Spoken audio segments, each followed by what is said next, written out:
guy hitting behind Jac Caglianone is Ashton Wilson. And Ashton Wilson, one of the best stories in college baseball, did not have a hit entering the month of May. 0 hits. And then was the regional MVP in Stillwater, now batting third. And he will get plenty of chances to drive in runs as they tend to walk Cags. Facing Dom Fritton, sophomore left-hander, who was second on this NC State team in innings pitched. Freshman All-American last year, preseason All-American this year, but an ERA that's up from where it was last season. Yeah, I tell you what, he had a really good start in the regional. He only gave up 2 runs in 5 innings of work against South Carolina. Now, Georgia hit him hard in his last time out. He gives up 7 earned runs in just 3 innings of work. Heavy on the fastball. You see the usage at 73%, curveball, changeup, and a slider. But he hides the ball well. Got a little bit more extension than the average left-hander, so that fastball that's going to average about 91, 92 actually plays a little bit better than that. He'll do most of his work with his fastball. Matter of fact, 53 of his 69 strikeouts have come on that 4-seam fastball. We are down to 7 teams in the Men's College World Series. Winner stays alive and plays Wednesday. Fritton's first is a heater at 92 for strike 1 to Cade Kurland. Sophomore second baseman from Tampa, second-year starter, who nearly had a game-tying home run in the wee hours of Saturday for Florida in its opener against Texas A&M. But the Gators fell in the end 3-2. Florida hit just 1 for 11 in that game with runners in scoring position. Yeah, it was one of those odd games where A&M was in command the whole time. And then Florida just hung around, and next thing you know, it's a 1-run game, and Cade Kurland hits that ball late, and you're going, wait a second, Gators about to steal this thing. But fortunately for the Aggies, Jace Laviolette was playing right field. We asked Kevin O'Sullivan about it today, and he said, oh yeah, I thought it was getting out. And as every coach here does, watching the wind, he said the wind had just shifted a bit from where it was for about 3 or 4 innings when it was not blowing at all. 2-2 on Kurland. And Sully said to us, if Jace Laviolette is not 6'6", might be different. We're playing tonight. That's right. Well, you know, and if you go back and look at that game, the Gators had a lot of opportunities against the Aggies, runners in scoring position. Only 1 for 11 in that game, so they had some chances. Ground ball right at Matt Hebner. Gobbles it up, and there's 1 away for Dom Fritton. Jac Caglianone, we showed you, projected as the 4th overall pick with that 80-grade raw power in a sensational season. 2 for 3 with a walk, got hit by a pitch, and had a double that came off his bat Saturday at 117 miles an hour. And the most impressive thing about Cags is the improvement year over year. Yes, the home run total is the same, but that is the only thing from a prospect standing that has remained the same. Pitch recognition, swing and miss, quality of the bat, everything has really jumped this year. What's he got, like 6 strikeouts against left-handed pitching this year? That's unbelievable. Compared to 18 home runs. Yeah, he's slugging over 1,000 against lefties. Is that good? The numbers versus left-handers really are hard to grasp, but I just think overall, last year he struck out 18% of the time. This year, 8% of the time. Facing Dom Fritton. Up the ladder, and he strikes out Caglianone at 93, so there's number 7. Hey now. Fritton wasn't intimidated at all by Jac Caglianone. He just ripped it 4-seam fastball and ripped it right up to the top shelf and gets it by. And you see that ball, that swing just underneath that baseball. And Fritton's got a little bit of carry through the zone with that 4-seam fastball. When he elevates it like that, that's what you're going to see. A lot of swings just underneath the ball. 2 swings and misses at bat on high fastballs against Cags. You can tell very uncomfortable at bat right there. And now Ashton Wilson gets hit by a first pitch slider that darted away from Dom Fritton. So the Gators have a base runner. We don't know how long Fritton's going to be out there, but the matchup to watch in this ball game is definitely how he does against the left-handers, because part of the reason I think he gets the start today is lefties are slugging 350 points less and hitting 115 points less against Fritton than righties.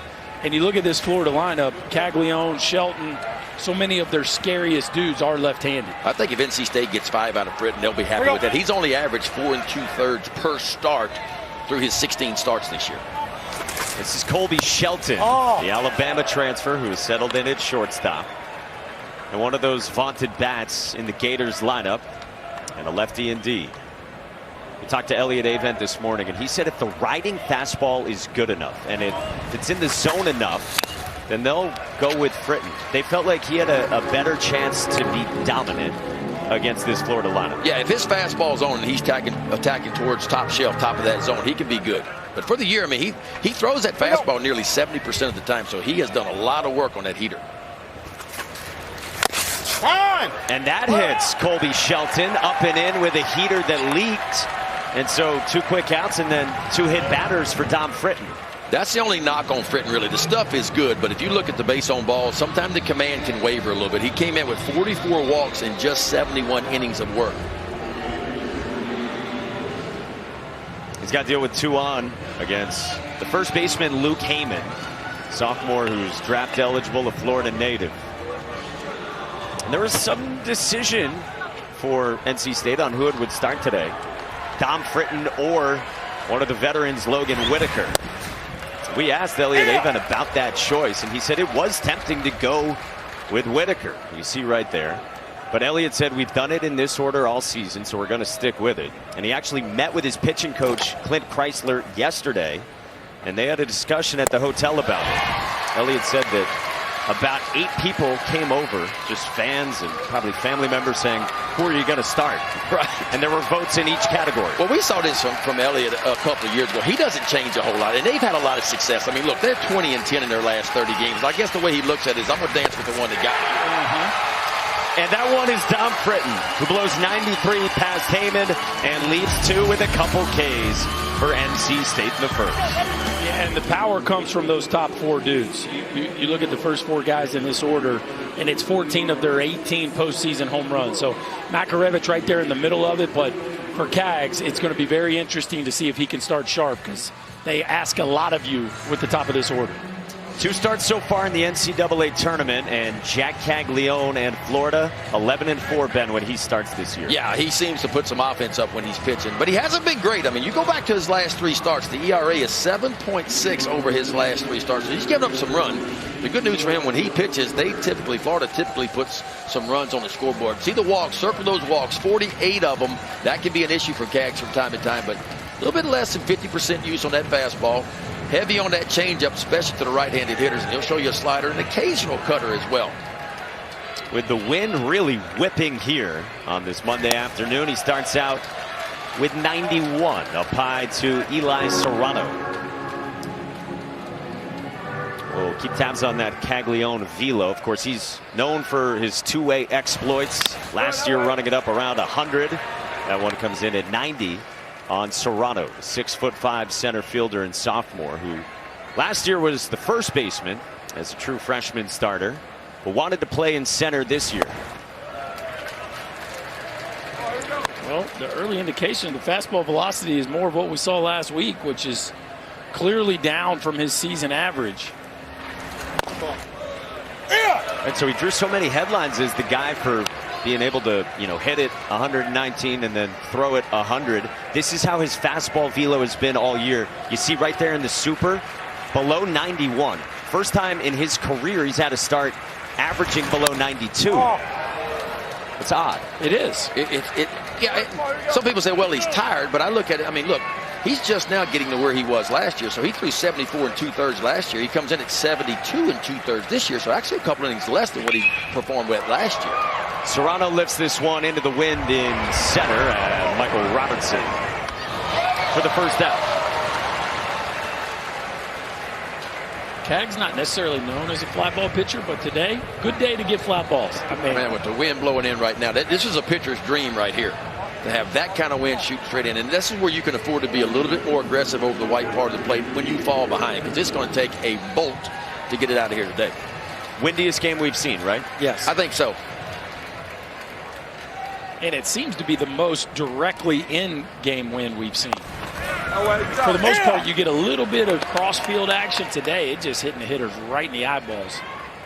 That's Mrs. Cags, Joanne, watching son Jack on the mound against Garrett Pennington, who's quickly down 0-2. That's the changeup right there. That's the one he's going to use off speed. That's probably his preference against a right-handed hitter, off speed-wise.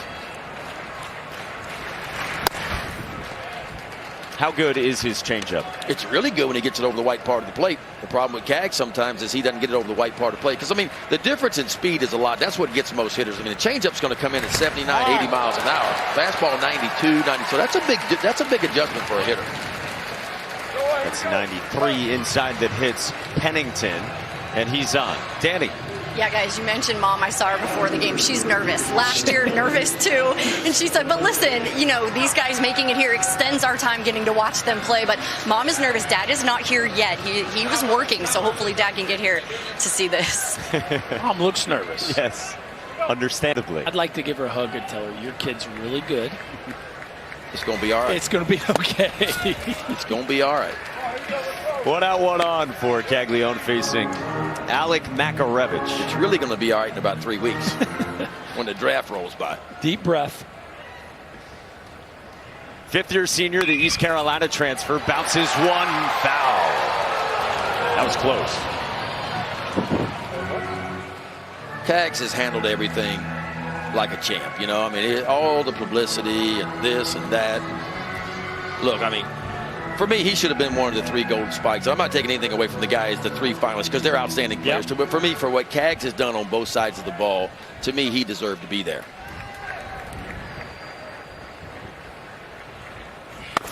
Kevin O'Sullivan kind of went out of his way with us to say that this morning, that for all the expectations on him, and he's got a new NIL deal that just came out publicly that Sully said he wasn't even aware of when it came out.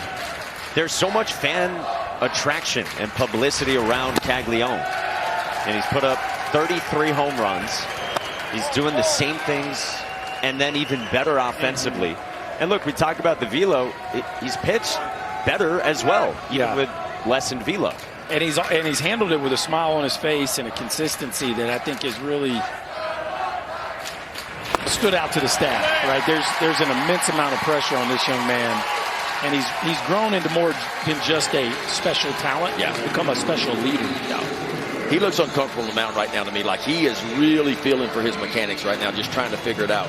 And you've heard me say this a lot. The first inning is always the toughest for a pitcher. You know, the game mound feels different than the bullpen mound. What you thought you had working down there does not always translate to the game mound, you know, and you just get an adrenaline flow in that first inning that you can't create in the bullpen warming up. So it's all new. You're just trying to slow your heartbeat down. And on top of that, you got to face the other team's best hitters, and that's where you can get in trouble. And the last time he stood on this mound, it was not great in the championship game against LSU. And don't think that don't go through the back of your mind a little bit, too. Well, speaking of best hitters, here's Jacob Cozart, highly regarded draft prospect, junior star for the Wolfpack, coming off 3 hits on Saturday for NC State in that 5-4 10-inning walk-off loss against Kentucky. 2 aboard. That's down, so it's 2-0 following a hit batter and following a walk against the dangerous Cozart. And Cade Fisher is already up. And here comes Kevin O'Sullivan. Well, you mentioned the emotion of this for Jac Caglianone compared to last year. We were talking with him the other day, and he said the night before Game 3 in the championship series, he was nervous. He said he was sitting there thinking, whoa, I'm about to pitch in the biggest game of my life. And then he told us it ended so quickly. He said he was shell-shocked afterward. And he said this year the goal is don't make the moment too big here in Omaha. Easy to say, hard to do, you know, because you tend to lean on your success that you have at a certain point. And as Berkey mentioned, his success last year on the mound was not great here. And his last 3 starts have not. So he's kind of trending a little bit in the wrong direction. But if there's anybody that can quickly turn it around, it is certainly him. He has more athleticism than I don't know if I've seen in a college player in a long, long time. Here's the other part of this. Win or lose for Florida, you're talking about one of the potential last times Jac Caglianone might ever pitch, depending on which way it goes in pro ball, which appears to be as a hitter. Yes. Oh, I think so, 100%. 5 straight out of the zone, and now a 2-0 coming to Jacob Cozart. That's down 3-0 at 88.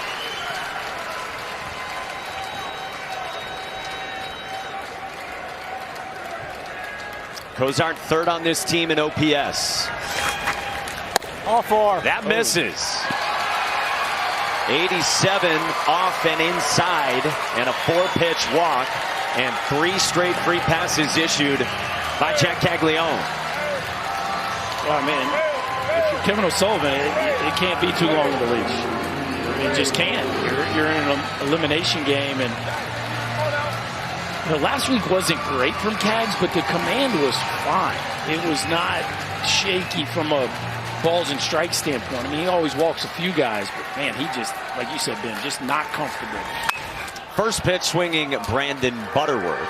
They started him out with, was that the slider? Wow, I can't believe you'd swing at the first pitch right there. Like, I love the confidence and aggressiveness, but that ball looked down and in, and sometimes that'll settle a guy in. Yeah, definitely something off speed.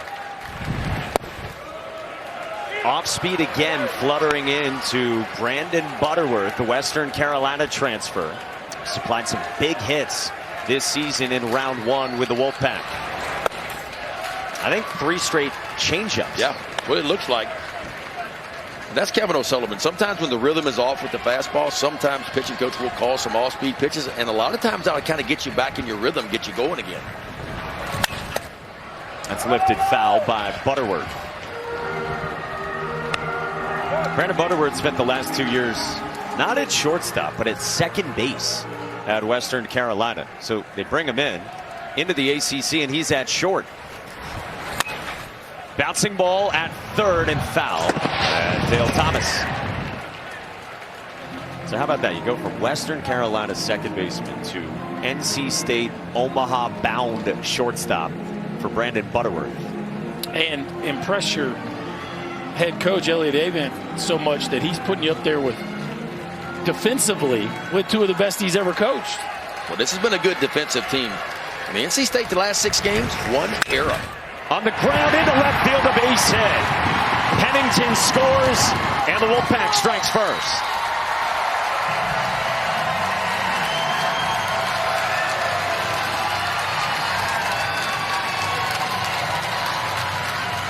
It looked like he went back to the changeup there, Ben. And again, at this point for Cag, he's just trying to throw it over the white part. And because of that, Butterworth, who came up aggressive, that looks like a fastball right there. Fastball, middle. Butterworth ready to get the barrel out in front. Shoots it right into the 6 hole. And NC State got a chance to put up a serious crooked number here in the bottom half. Fastball at 88 from Caglianone. Here's Alex Sosa, the highly regarded freshman who did go around, according to Linus Baker. Sosa worked a couple of walks on Saturday against Kentucky. It's a guy who went through an 0 for 37 at one point this season, but then stepped up, has overcome illness as well. And for a guy who turned down a lot of money in the draft coming out of high school, now in the lineup on the big stage. 2-1. Left on left change from Caglianone. And NC State's looking for a big number. Yeah, Cags doesn't get it out here. I would assume this is it. Swing and a miss. You can see the frustration, just shaking his head with a heater at 88 left up and in. This will be his 30th pitch of the first. That is strike 3 called. Well, he needed that, and he needed it in a big way. Little front door breaking balls, what that one was. As a hitter, you give up on this ball because you see it in off the plate. It out of the hand, it's a ball. Watch this ball just kind of creep back. Starts it well on the inside part of the plate. Donne might have stole that one right there. He just kind of rips it right back in over the plate. Big punch out for Caglianone. And now the true freshman Luke Nixon from Wilmington, North Carolina. As you learned the other day, if you hadn't known already, one of the sons of longtime Red Sox right fielder Trot Nixon. Brother Chase on the team as well, who started a bunch this season. How about that break right there? That ball could have went anywhere, but it stuck in the mask of the catcher, Donne. I mean, kicked up off his glove and lodged where this ball could have kicked anywhere for another run. But watch this. I mean, what's the chances of that? Chest protect like in his neck. What's the chances? A neck ball. And here comes Elliott Avent strolling out of the third base dugout to chat with Sean Rakos.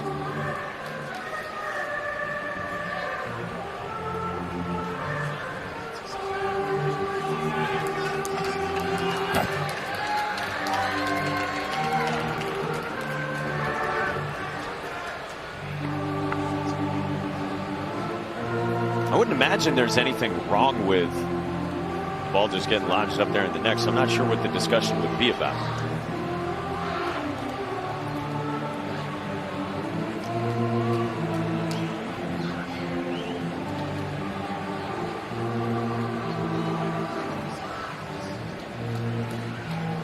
They're clearly talking about where the ball was lodged. I mean, it's a crazy play. We've seen this happen before. We've seen the ball go down the catcher's jersey, actually, from time to time. Watch this. Kind of goes up and it lodges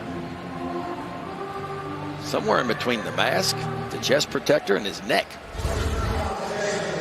Did not get lodged in the player's equipment. It is not a reviewable play. So, unable to review. And so it remains bases loaded for NC State with a run in and 2 outs. Nixon skies this one to center on a windy afternoon at Michael Robertson. NC State gets one, but leaves them loaded against Jac Caglianone, and Mom can exhale for now. Yeah, seeing that and then seeing the velocity from where he typically is, you know, with him rubbing his elbow, if I didn't know any better, I'd say the arm's bothering him a little bit. Sure. I mean, it could be a mechanical issue, too, why the velo's down a little bit. But normally when a guy drops anywhere from 3 to 5 miles per hour, you start to wonder, okay, is something bothering him? When him rubbing his arm, you got to wonder. 2 weeks in a row, too, Ben. Yeah.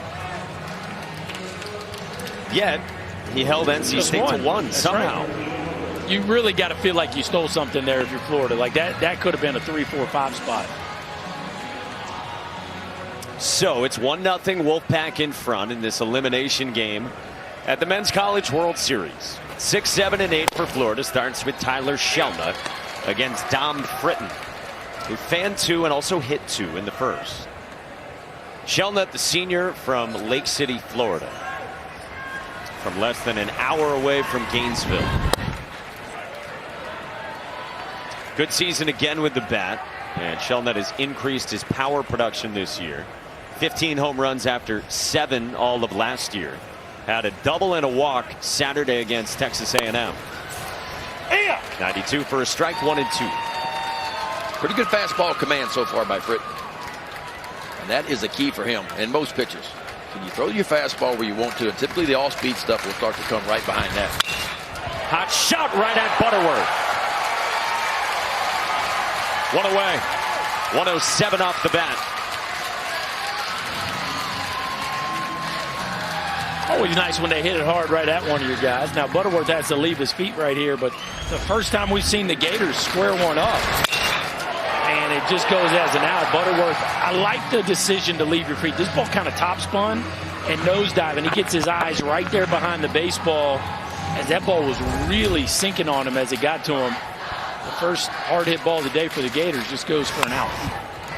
Now Dale Thomas,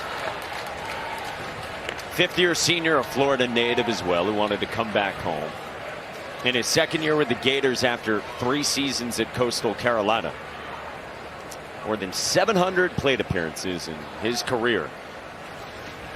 2 hits, including a double, plus an RBI Saturday against A&M. He's been a big part of the postseason story for the Gators. Hitting well over 300 for a guy that is hitting 230 on the year. He has really come up big for them. We were talking with him the other day. He told us that last year it felt like for this Florida team, we were on top of the world, he said, for the most part. This year it's been a lot of adversity. Gators, of course, struggled down the stretch, but still got in. 34 and 29 overall. They were a 3 seed in their regional, and the only team in this 8-team Omaha field that wasn't a top 16 national seed. Ball, that's outside, full count. 2 things the Gators have done really well this year. 1, hit home runs. I mean, they got 131 of them on the year, so that's the 5th most in the country. The other thing is playing defense. They're the top defending team here and number 2 in the nation in fielding percentage. That's what's kind of got them into the NCAA tournament and kept them together. Yeah, because even though they haven't pitched great statistically, the arm talent is there. They just haven't pitched great. They've turned outs into outs.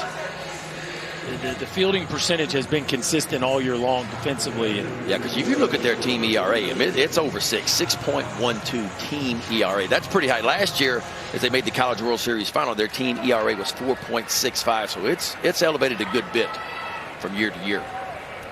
A lot of freshmen had to grow up as pitchers over the course of this season for Florida. Britton starts with ball 1 to the 8-hole catcher Brody Donay for Florida. Virginia Tech transfer.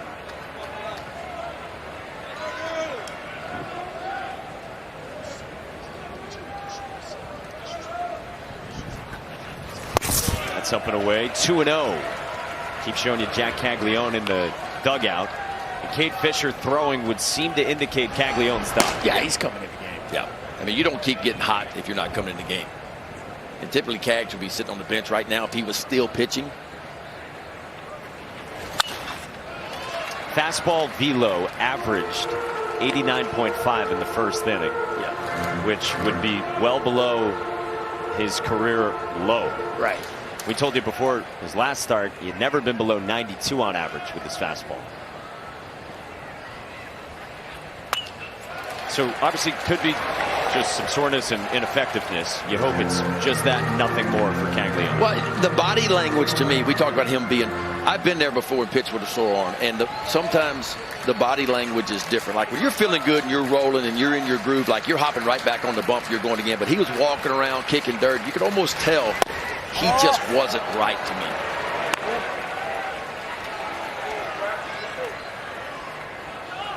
And meanwhile, Dom Fritton's got a fight here after NC State got a run, but just that off Caglianone.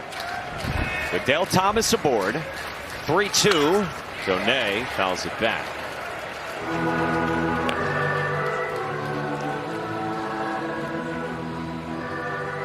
We told you for Dom Fritton, freshman All-American last year. He's on the ACC All-Freshman team as well, worked as both a reliever and a starter. Elliot Avent told us last year, this kid is special. But he walks Donay here. Back-to-back free passes. And 2 on for Florida in the second.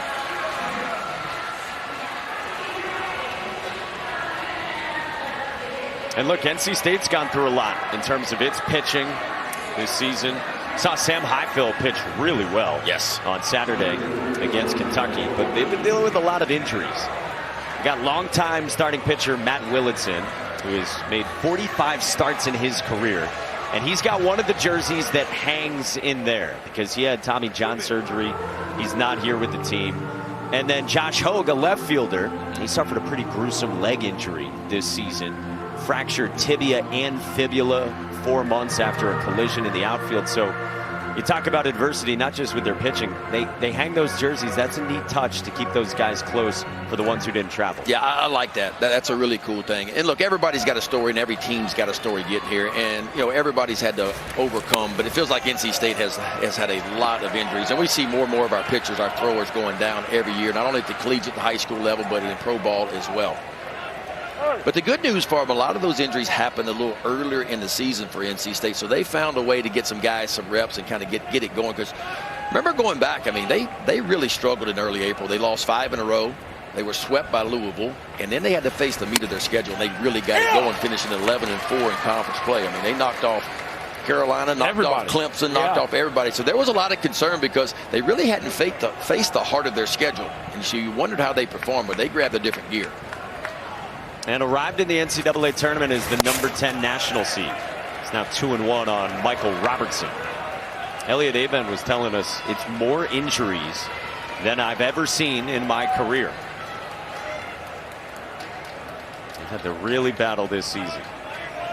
2 on for Florida in the second, 2-1. And Robertson springs one into left field, a base hit. Thomas stops at third, and the Gators have them loaded. Michael Robertson, ladies and gentlemen, you're seeing a young man really start to come into his own. And this is how he's been doing it in the postseason. The backside of the field has really opened up for Michael Robertson. And Sully, talking to Sully today, you're just watching him mature. A fastball that's really kind of middle-in-ish, but he is just doing a nice job of working from the inside out. Keep the arms close to the body, get the sweet spot of the barrel inside the ball. And Robertson stays hot. Now he flips the lineup, and the bases loaded with Jac Caglianone on deck. That will send a pitching coach to the mound.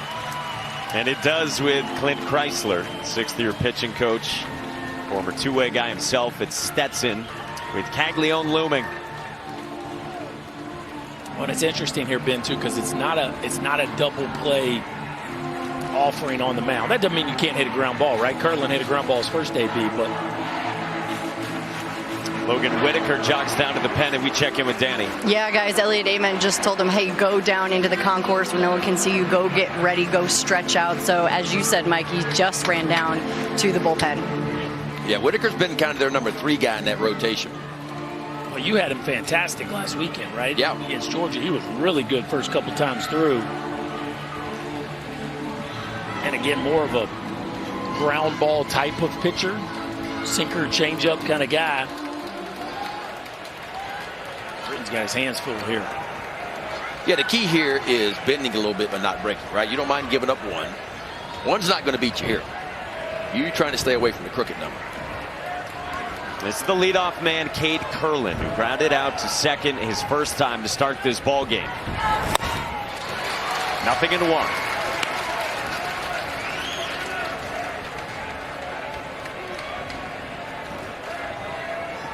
Curlin's been scuffling over his last 8 games, but a chance to do some damage here.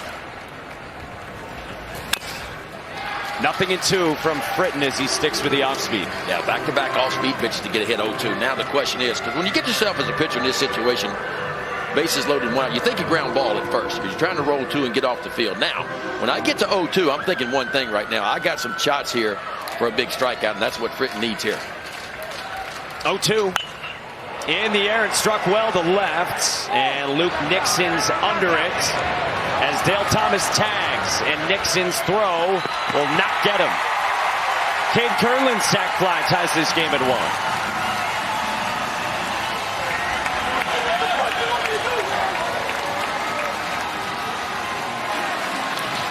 Well, this game shifted pretty quickly. It wasn't 10 minutes ago. Cags out there fighting to keep from the Wolfpack scoring 3, 4, 5 in the first. He was able to get off the field. Now he's got a chance to put his team up here with a run-scoring opportunity, and Fritton better find it quickly. Punched him out his first time. Perfect fastball to start knee-high.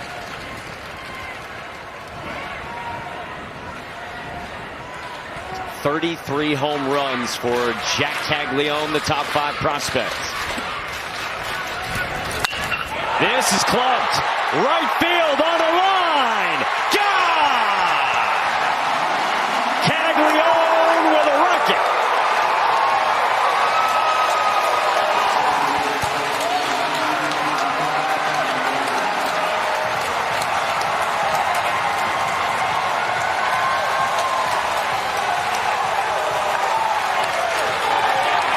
You are playing with fire. Especially when you throw it there, right? I mean, he got him with all heaters the first time. Paints one, the first pitch of this at-bat. And you can see he was confident the fastball had played well until it didn't. The problem is he got him the first time with elevated heaters. Most lefties like the ball a little bit down, a little bit in. And Fritton was trying to get that fastball to the outside part of the plate. It never got there. It never got to the outside part. And yeah, it's blowing in 30 miles an hour. Like that wind right there is violent from the right towards the third base dugout, and it didn't matter a lick. Bro, that was a Tiger Woods 2-iron wind cheater is what that was. That ball didn't get much off. Yeah, 116 off the bat. It didn't get much off the ground. His 34th home run this season breaks his own single season record, which he had done twice. I bet his arm's not hurting anymore. That'll help. And he's also tied Florida's program record of 74 for his career. And he can laugh about that. He is now tied with Matt Laporta, who was here the other night. 2-2 on Ashton Wilson. You don't think the elbow's bothering him? No, he ain't even feeling that elbow right now. Dude, he just hit a weaver. Are you kidding me? I mean, he is a game changer. that dude is, and he's on a heater. What's it feel like, Berkey, to hit a ball like that? Well, I tell you, I wish I could remember a little better, Ben. I wish I could. You got any 1-16s in you back in the day? I don't think so. Maybe with a crow hop. It's the 4th straight game that he's pitched in that he's homered in. That's inside, and it's the 3rd walk of the inning. And the 5th man to reach, and is that it for Fritton? We'll see. Well, Ben, you said it.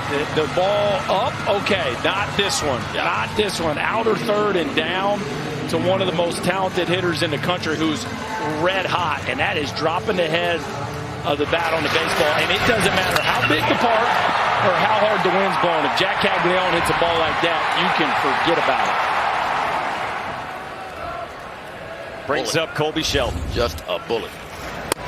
Berkey, I was going to ask you, I mean, his top hand, he takes his pointer finger and puts it going up really the barrel of I've never seen a hitter do that before. Like, it's just sitting up there. And I was often wonder, why does he do that? So I talked to him about it. He said in high school he really struggled with rolling over and tons of pull side ground balls. And his high school coach was trying to get him to kind of lighten his grip with his top hand so that the barrel wasn't coming over the top as much. So the point now, he says he did it last year. I don't remember it being. I remember him pronounced. seeing it last year. I saw it last year for the first time, and I wondered why he did that. It feels like it's gotten a little bit more and more and more, but that's what he's doing. Yeah, if you watch his top hand and watch where his finger, look where his finger is, just going straight vertical up the barrel. His pointer finger, which is odd. Boy, he just put his nose on that one, didn't he? But by the time he's done, he's gripping it normal. Like by the time he actually gets into his swing, it slides back down. Like a lot of hitters, Ben, it's a feel thing for him. If you think it keeps you from rolling over, maybe like when you're playing golf, you got a little bit weaker grip or a little bit open grip, a little bit, whatever you want to do. Yeah. What a rocket by Caglianone. Seems to work for him. Yeah.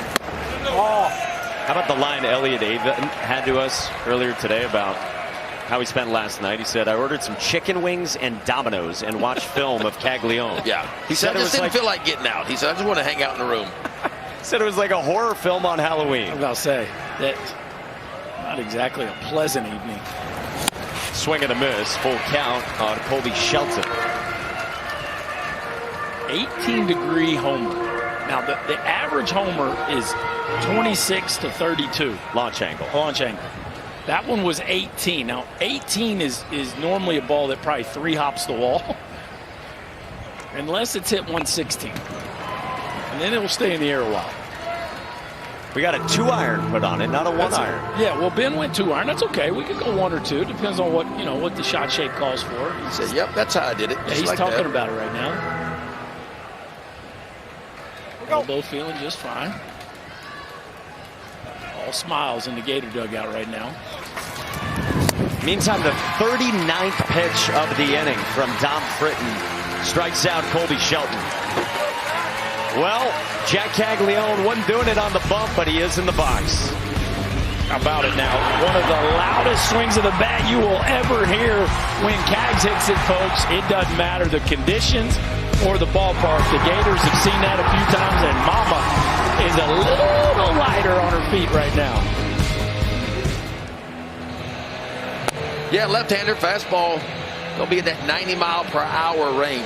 He'll shoot it up to 92, 93 from time to time. And ERA a little bit elevated from where he wants it to be. 26th appearance of the year. Now, he can strike you out. 73 of them in 55 and a third. So pretty good strikeout to walk ratio for Cade Fisher. 3-pitch mix. Fastball, slider, and a changeup. Above average swing and miss on the fastball. And a good bit more average swing and miss on that slider. He is about 38% on that slider. Big college average right at about 33% on the slider.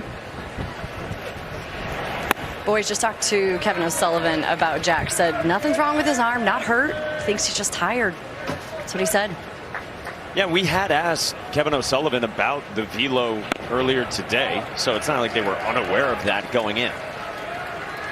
Yeah, they had their eye on it. I think if it would have been clean, so long as he felt fine, they probably would have ride it. But the command wasn't very sharp either. You put those two together, and I think pretty wise to make a change. Yeah, like you mentioned earlier, elimination game, it's got to be a short road. Like, it has to be. Matt Hefner bounces this one foul up the line. And so it's a lefty who follows Caglianone. And that's the plan for Florida, because they know what the splits say for NC State's offense, what the OPS is for Wolfpack hitters. Elliott's not too pleased right now against lefties versus righties. Yeah, and Pierce Capolla's potentially in play today, and I'd say now that they're in the bullpen in the second inning, I'd say we would probably see Capolla at some point too. And then of course Brandon Neely when the game's on the line. Hebner got jammed, floats this one onto the outfield grass, and Colby Shelton for the first out in the bottom of the second. There's Pierce Capolla, the big old lefty.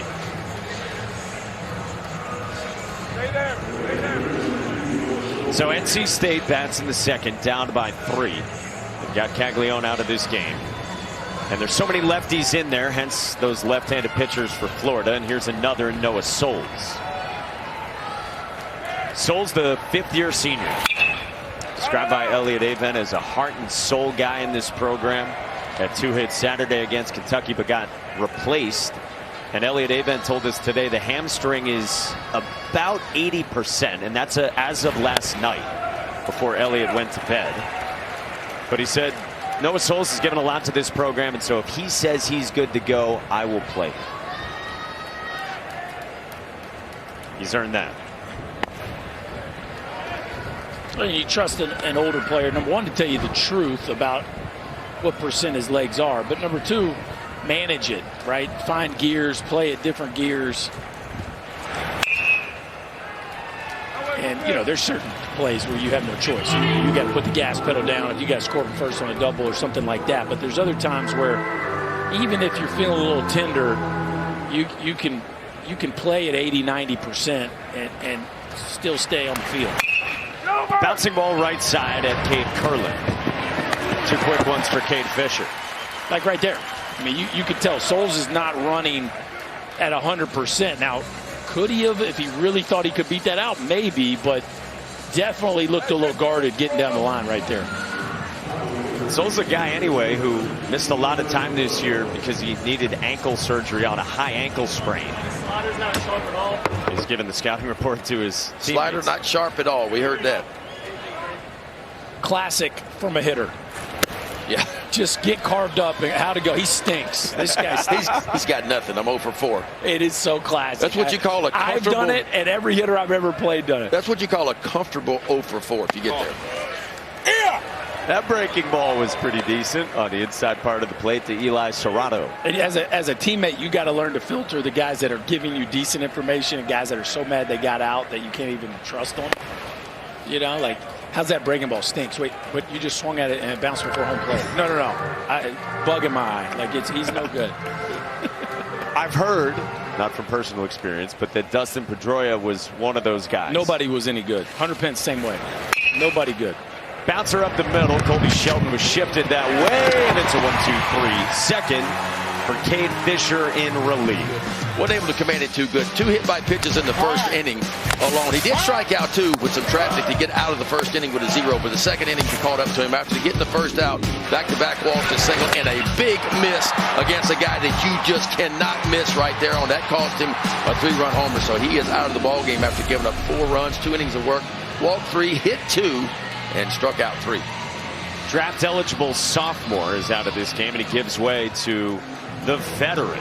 Redshirt senior Logan Whitaker, 6'6", 221 pounds, 4th on the staff in innings pitched. Yeah, see the ERA from him a little bit elevated, but he's been much better as of late. 59 strikeouts, only 19 walks for him. Pretty good fastball. He'll take it up in the low 90s. A little breaking ball, an occasional changeup for him. Starts out with a breaking ball that's into Luke Heyman. Logan Whitaker missed more than a month from the end of March into early May. Came back toward the end of the regular season at Florida State. Elliot Avent at one point called it a fluke thing. They couldn't figure out what it was. But now more than a month back and giving length and much needed innings to this Wolfpack pitching staff. It's his 3rd year as really a huge part of the pitching staff in the starting rotation. Has logged essentially 200 innings in his career, 38 starts. Last year, their primary Friday starter. Been through a lot in his career.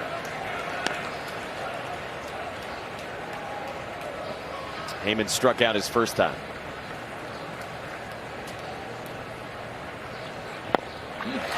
Strikeout to start for Whitaker. It almost looked like a righty-on-righty changeup, didn't it? That ball didn't move much at all right to left. 83 miles an hour, so obviously something off speed. We'll take another look at it. Was it a backup slider? No, that's just a changeup. A really good one. Right-on-right changeup right towards the bottom of the zone. Takes a little bit off. Looks just like the fastball, but you can tell the rotation a little bit different.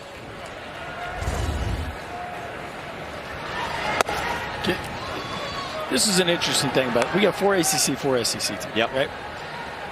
Second inning, they'd already struck Cags out his first time out. First and second, 2 outs. You think Kentucky would have pitched to him? Probably not. Probably not. Or if they would have pitched to him, it would have been everything.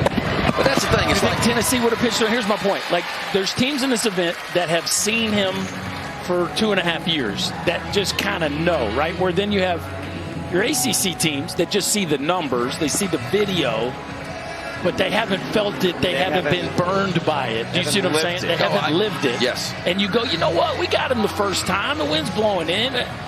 We can pitch to him. You know what I'm saying? Like, I just think it's really interesting.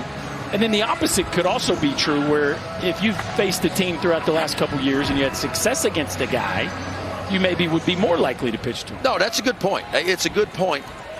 Having said that, I think it was just poor execution, right? I mean, if you think about it, he got him out. I mean, Fritton got him out the first time really without throwing him a strike. Like, he elevated some fastballs and got some swings and misses. And you could see where the catcher was set up. I mean, clearly, Donay was set up on the outside edge. And it's about knowing where to miss. But what I think happened is the command of Fritton got him on that, trying to get a ball to the corner or off the plate. And instead, he missed over the plate and paid for it. You do have a comparison in Charlie Condon. Last weekend, the opponent, obviously, for NC State at Georgia, presumptive #1 pick. And he was intentionally walked 1 time. Sliding grab in center is made by Eli Serrano to retire Dale Thomas. I didn't see any cone on it. It looked like a ball to me. Huh. Here's Garrett Pennington in the 3rd. You're the color guy, Ben, in this crew. Look at there. Roy G. Biv. Was that 2 years ago? Pennington, Makarevich, and Kozart and Sour Patch Kids. Oh, goodness. Sliced foul by Garrett Pennington off Cade Fisher. 3-run game, elimination game. Winner plays Wednesday night against whoever loses between A&M and Kentucky tonight. Heavyweight showdown between 2 and 3, and Pennington gets hit again with 91 riding up and in from Cade Fisher. That did not sound comfortable. Well, we saw Mookie Betts the other day take one off the hand, broke his hand, gonna be out for a while.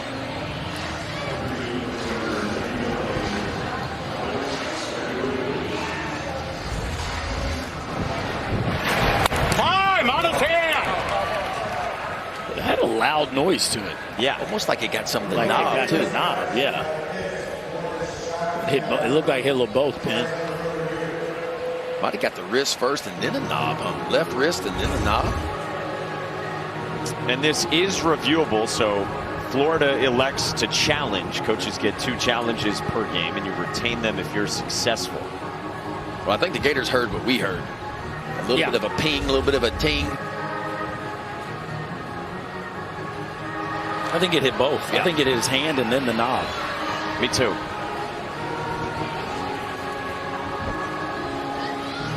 Otherwise, it would be incredible acting. Yeah. Yeah, he immediately makes a grimace. Right, that's off the hand. And By then they pitch is confirmed. Yeah. Florida is charged 1 challenge and has 1 remaining.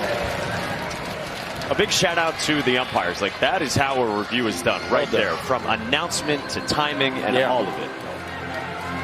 Fantastic execution. More of that, please. Leadoff man on for Alec Makarevich in the 3 spot for NC State. Enjoying the best season of his career. He launches to left, back toward the wall. Gone! It's a one-run ball game.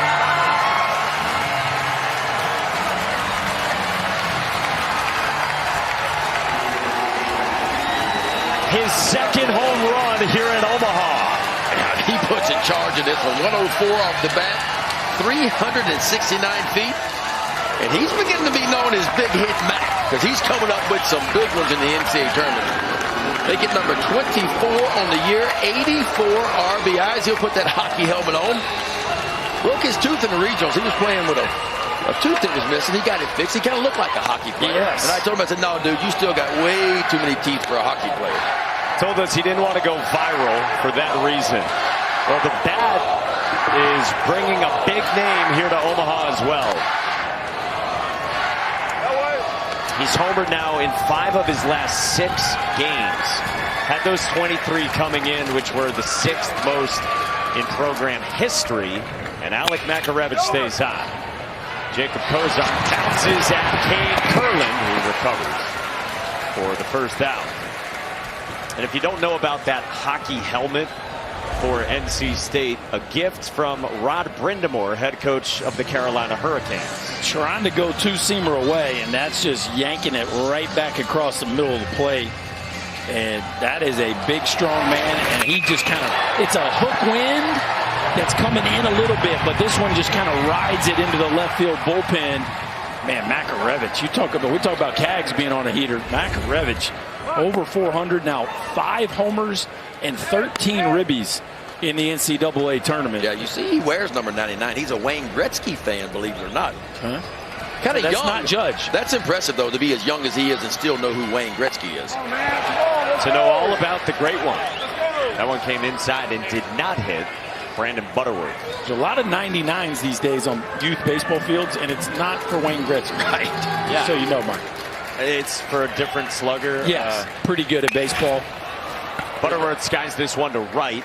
And Ashton Wilson, who's got to back up for out number 2. Yeah, Judge hit another homer last night. 45-degree homer. So Cags just hit one at 18. 45, which is usually about as high as you'll see somebody hit one. Makarevich homering again. His was at 27 degrees with the launch angle. That's right in the average. That is that perfect launch condition where that ball should be spun just right to stay in the air. Wow. Alex Sosa, the true freshman. Do you travel around with a protractor? No. I stay away from protractors, calculators. 2-0 on Alex Sosa. In a 1-run ball game thanks to Makarevich. That's a strike at the top of the zone from Cade Fisher. Mono cost Alex Sosa a lot of time this season. He lost a lot of weight. And then after that, whole team got the flu as well. So Sosa got the flu when like 20 guys had it for NC State. But eventually came back, put the weight back on, and has found a home in the lineup. Good. We weren't kidding when we said NC State has dealt with everything health-wise. And yet here they are. Here they are. You know, and it's eerie similar to the 21 team. If I remember the 21 team, they dealt with, obviously, a lot before they got to Omaha and a ton when they got here. But it was kind of the same story for them. They had a couple starting pitchers they trusted and a really good bullpen. That's kind of been the recipe for success for NC State here recently as well. That team was just loaded with veteran talent. Super athletic outfield. On the ground sharply, and it caroms off the glove of Luke Heyman.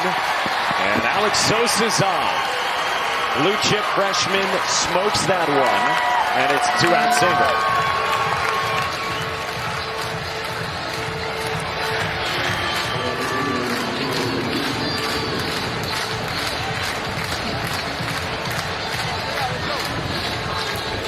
Always nice to throw a punch after the 4 spot the Gators put up in the second.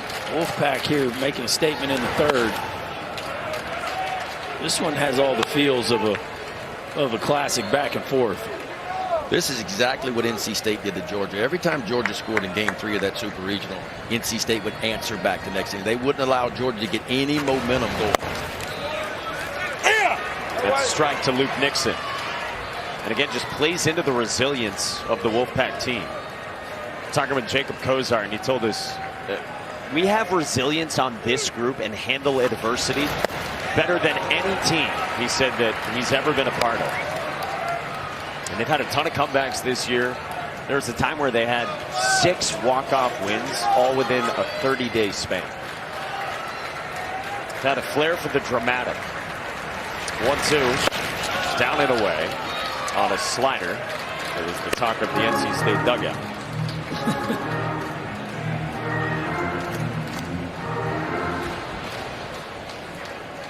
One-run game in this elimination game in Omaha. That is strike 3 call. 91-mile-an-hour paint piece from Kate Fisher. But Omaha, I am with Elliott Avent right now. NC State trailing Florida 4-3 in the top of the 4th. You just took a big, deep breath. What are you thinking? Thinking about that first inning when we let Cags off the hook a little bit. He didn't have command. Unlike Fritton, it was like, I think he was like 14 out of 20 strikes to the first 6 hitters, and I know some of that was him swinging at balls, but he was pretty good. Then he went 3-2 on 7 and 8, walked him. Robertson did a good job with that single to left. We got number 4 out, but then Cags, we got the first strike, but tried to get it up on him and elevate, and he got it down, and Cags does what Cags does. So, but anyway, we got back into there with the bolt from Makaravich, and we just got to keep grinding. How do you handle Cags moving forward in this game? I don't know. We're not going to pitch to him. We didn't want to pitch to him then. We were trying to get the ball up. He swung out of the zone the first time. We were going to see if he'd swing out of the zone again. And if not, we were happy to walk him, but we got it down. One more on Logan Whitaker coming in early. What's the plan for him? Oh, he's been our guy all year. He's been our guy for a long time. It's just as long as he can go. Coach, thank you. Thank you, Danny. Mike. So it seems like, Danny, that with the strikeout the first time against Caglianone, chasing the fastball up, they just felt like, all right, let's try it again and see if we can keep him in the yard. It's about execution, right? I mean, that's the difference in these two ball. You think about the best home run hitter for each team has hit a mistake pitch, right? A ball left over the plate, and that's what home run hitters do. Both of those guys, you talk about Cags and you talk about Makaravich, they are mistake hitters. And when you miss your spots, that's what they do. They make you pay for it. So it's been about execution. Because you could clearly hear what Elliott was saying there. We didn't want to pitch to him. We wanted to get some balls up out of the zone, and maybe he would chase again like he did the first time. Brody Donay strikes out. How about Elliott Avent leading this group? I mean, he hung the menu of the Drover for the team on the ride to get to this point.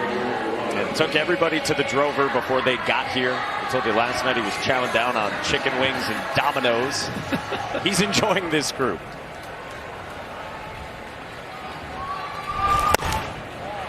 Hey, on top of that, don't forget the tomahawk steak. I did confirm, Mike, it's not here, that bone, but they have the bone from the steak that they ate there. And listen, Brandon Butterworth looked at me and said, if we're here, I'm bringing it. Yeah, Ben, remember that? The players were telling us someone ordered a tomahawk steak, and as their memento from the Drover, they pulled out the bone and took it with them. I told them to hang it in the dugout. The bone. Elliott Avent is such a character, man. I just love him to death. He has been around a long time in his 36th year of coaching college baseball, 28th year at NC State. And he told us that in the Super Regional, he said, you know what? Because I asked him, I said, look, you still enjoying this? He said, absolutely. But he said, I'm going to be honest with you.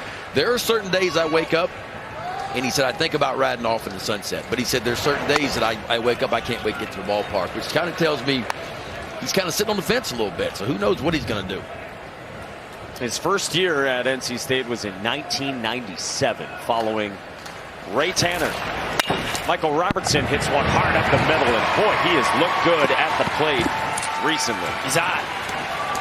And he's really, the old saying, the 9-0 hitter's the second leadoff. He has really developed into that for this Florida team. And I think Sully's been kicking back and forth whether to move him up in the lineup, but it's also one of those deals where he's so hot in the 9-hole. Do we even mess with him and end up maybe having him overthink it? But boy, is he putting together some quality ABs. That's the key for me for Florida, is the bottom part of this lineup. Can they get on base? Can they be productive? So far they have. Thomas has walked. He's gotten on. Donay in the 8-hole has gotten on with a walk. Of course, Robertson, 2 hits out of the 9-hole to roll it back over to the top. And that's part of what Sully was saying to us, is that they like him down there as well, because they do feel like he's getting on a bunch right now. 2 guys in front of Caglianone when it turns over. Whitaker dots 92 to Curlin, with Jac Caglianone looming. Elliot Avent did say we're not going to pitch to him. Correct, but now you're at the place where you're like, okay, does that mean we're just putting him on? Right. Or are we going to do the old intentional walk? That boils down to how much you trust your pitcher on the mound. Can you trust him enough to understand the situation and be able to execute and be able to get it on the corner or just off the corner? But if you miss, you have to know where to miss.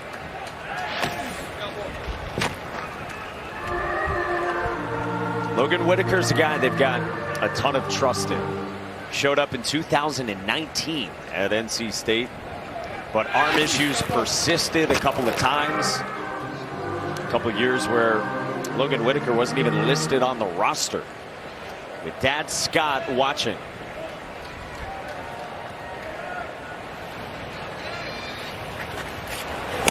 Swing and a miss, 2-2. Told you a couple starts in the NCAA tournament. Regional against James Madison, 6 innings, 2 runs.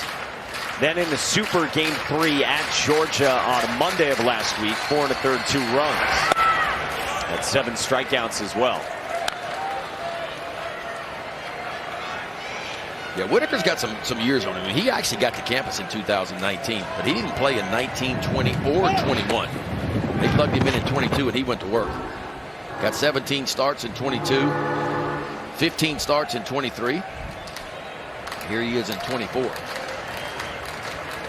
Payoff. Swing and a miss.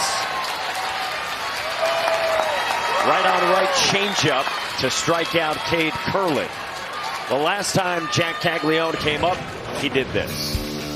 Trying to go up in, and that ain't up. That is right in the honey hole for Jac Caglianone. And let's take a look at the way this ball was impacted. 116 miles an hour at 18-degree launch, ends up in 404 feet, and they are not messing around this time. Now that is not pitching to him. That's really not pitching to him. And that is the 29th time Jac Caglianone has been intentionally walked this year. The data exists for that just over the last 8 seasons. That is the most times anyone in the last 8 years in college baseball has ever been intentionally walked in a season. A guy who's already, as the starting pitcher in this game, driven in 3 with that swing, which is in really good company for two-way guys in Omaha.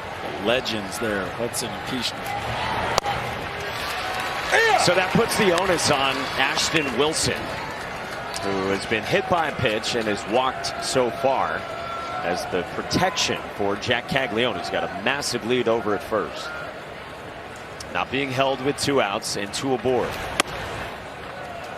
And this becomes the formula for Florida and the burden that Ashton Wilson carries. I mean, people are going to do this as long as this season lasts for the Gators, and Ashton Wilson is put on the hot seat to cash in these run-scoring opportunities. As Berkey said earlier, a guy who didn't have a hit the first 3 months of the season. Was 2.5 weeks from going to junior college when plans changed. Florida came calling, and now Wilson's here. That's a strike, 2-2. With his father watching, Logan Whitaker trying to dodge a little trouble in the 4th inning. 2-2. Misses and a full count. Pretty good fastball right there. It's a really high whiff rate. Even right on right with the changeup for Whitaker. Just went to the heater. Now a 3-2. Swing and a miss. There's the change. And Logan Whitaker leads 2. That's how you do it right there. Pitch around Caglianone and you get to somebody you think you can get out. It has been for the NC State Wolfpack. Men's Final Four, Women's Final Four, and the Men's College World Series. Third school to do all 3 in the same academic year, joining Louisville in 2013 and Texas in 2003. Yeah. What a year for the Wolfpack fans, huh? DJ Burns was captivating. Oh, yes, he was. In men's basketball. It's Matt Hebner in the bottom of the 4th, 8-9-1. Boo Corrigan, the great athletic director at NC State. You see the recent picture of DJ Burns? I have not. Oh, trimming? My man's been working now. Let's go. Yes. DJ Diesel. He's one of my favorite athletes I've ever covered. Is that right? He is so fun to talk to. He's a guy who went to a CVS after a game where he got poked in the eye and bought some like cheap $1 sunglasses and just started wearing them around at games on campus. And then it took off with their whole student section and fan base, and everyone was rocking the cheap shades. 2-2 on the ground, right side at Cade Curlin for the first down. For more info on the NCAA College World Series, go to ncaa.com, your home for all 90 NCAA championships. Jacob Kozar was telling us, yeah, we saw men's basketball make a miraculous run. We saw them play for each other, and we tried to take that into our own this year. We said earlier how hot this team got down the stretch. Here's Noah Souls. Yeah, more top 10 victories than anybody in the NCAA this year. Talk about the Wolfpack. 12 of them. Bouncer, right side, tough play, Curlin, and Souls is on. Well, the old do or die slow roller right here. Starting at the cut of the grass, you're coming in full speed. You got one shot. You got to pick it on the run. And that ball just kind of clanks off the glove of Cade Curlin, who has been so good down the stretch for this team defensively. And a tough chance comes out of the glove, and that'll go as an E4. Wolfpack have a runner on here with 1 out. As the lineup turns over to Eli Serrano. Fly out and ground out. 10. Ben, you got to know this guy a little bit. You like Eli Serrano. I do like him. I mean, 6'5", but he's slim. And he's put on 15 pounds since coming to campus, but he needs another 15 for sure. Windy days aren't kind to him. But he's got a little bit of pop in the bat, runs really well. He had really what got NC State here. He robbed of what would have been a 3-run home run in Georgia in that Super Regional in Game 3, right up against the center field wall, went all the way back and just grabbed it. You're saying that wind is not his friend? No, not if you're that skinny. You could get blown around out there. Good thing he's not on the bump today. Elliot Avant was saying before they played game 1, we were talking to him, like they felt like he was a high-end All-American kind of talent and spent most of the year maybe not playing at that kind of level, but last month of the season, as this club has gotten hot, Eli Serrano has really shined, and not just with the bat but with the glove, as Ben said, some clutch catches. Went from 5-hole to leadoff spot. Yeah, you could dream on him a little bit here in a few years. You know, puts on some weight, gets a little bit stronger. Now, I don't know if he sticks in center field at the professional level, but he can certainly go to either one of the corners and play in the outfield, or you can stick him over at first base too. Because with 6'5", you know, he'd be a good target to get it over there too. And again, that's where he played last year as a freshman starter for NC State. On the ground, into the shift. Thomas flips the turn from Shelton for 2. The old 5-6-3 for Cade Fisher to end the 4th. It's gusty. It's consistently steady, but it also has gusts that feel like even 5 to 10 miles an hour more than its normal velocity that it's been blowing all day. Yeah, it's one of those winds that we talked about a little bit yesterday, and it's stronger today. Everybody pursue the baseball. Everybody pursue it because the wind's going to really push it to take, especially high around the infield, around the middle part of the diamond. How about that? 23-mile-an-hour winds. Temperatures in the low 90s. And at times it's up to 30. This is Colby Shelton down 0-2 against Logan Whitaker, who strikes him out with 94 elevated. Well done. Get ahead 0-2, expand the zone. Got a couple shots to expand the zone. Anytime you get somebody out where they throw the strike, that's what you want to try to do. It's a good four-seam fastball right above the top of the zone. Well, getting ahead is so important. You'll get away with more mistakes as a pitcher when I put you on defense right away, because you don't know what's coming now. Is it the breaking ball? The changeup righty on righty has been really good for Whitaker so far. He's got a good mix going right now. Pretty good breaking ball, good changeup, and the fastball. And there's a rhythm that he's in, Ben. You talked about how Cags didn't look like he was in rhythm at all. Whitaker, the exact opposite. There's a feel about him where you can tell he likes his stuff right now. He likes the feel of his stuff, and it's showing with the level of execution, especially with that changeup. He has struck out 5 of the 9 that he's faced since he came on to begin the 3rd inning. After 2 innings from the starter, Dom Fritton. And look, that's a game changer right there. 2-0, got himself in a fastball count, but instead do a little bit of changeup, took it off. That's back-to-back changeup to get right back into count. It's really interesting to me how few pitchers trust themselves to throw same-sided changeups, whether it's left on left or right on right, but it almost feels like a better pitch because hitters see it so little. Again, he threw it. A roller at Brandon Butterworth. Very slick defensively, and there's 2 gone. I mean, right then, I get the whole idea that like the fade of the pitch is going back to the same-sided hitter. By the same token, if you're facing a group of hitters that very rarely see right on right, in that regard, it feels like a very valuable pitch to have. Because of all the analytical numbers that we now know. I mean, going back years ago, we were taught, hey, you don't throw a same-side changeup. You just don't do that. You never saw guys really throw a right-on-right, left-on-left changeup. The other thing that's different now, too, is that we were always taught you don't want a breaking ball that stays on plane, right? I mean, that's a no-no. You want your breaking ball going both vertical and horizontal is what we were taught. But now with that sweeping slider coming in about 4 years ago, now you're seeing a lot of guys going to a horizontal break on the breaking ball. So that's just the analytical, the numbers, what we see now, and guys have really changed the way they pitch in a lot of ways. 1-2 to Tyler Shelton. The other part of it is Whitaker throws so many strikes that the changeup's going to play really well off that if you know the guy is going to be in the zone a lot, right? Yeah, and what he does, too, is he really sells it, too. Now, he got that one up. And Tyler Shelton pulls it to left, and gone! Solo shot makes it a 2-run lead. And that's one reason why, right-on-right changeup, right? I mean, if you get it where it needs to be, yes, you'll have a lot of success. But when you throwing them right-on-right or left-on-left, and you leave a cookie right in the heart of the plate like that, it gets turned around. And that one quickly got turned around at 108 off the bat, 374 feet. Obviously not where Whitaker was trying to get this ball.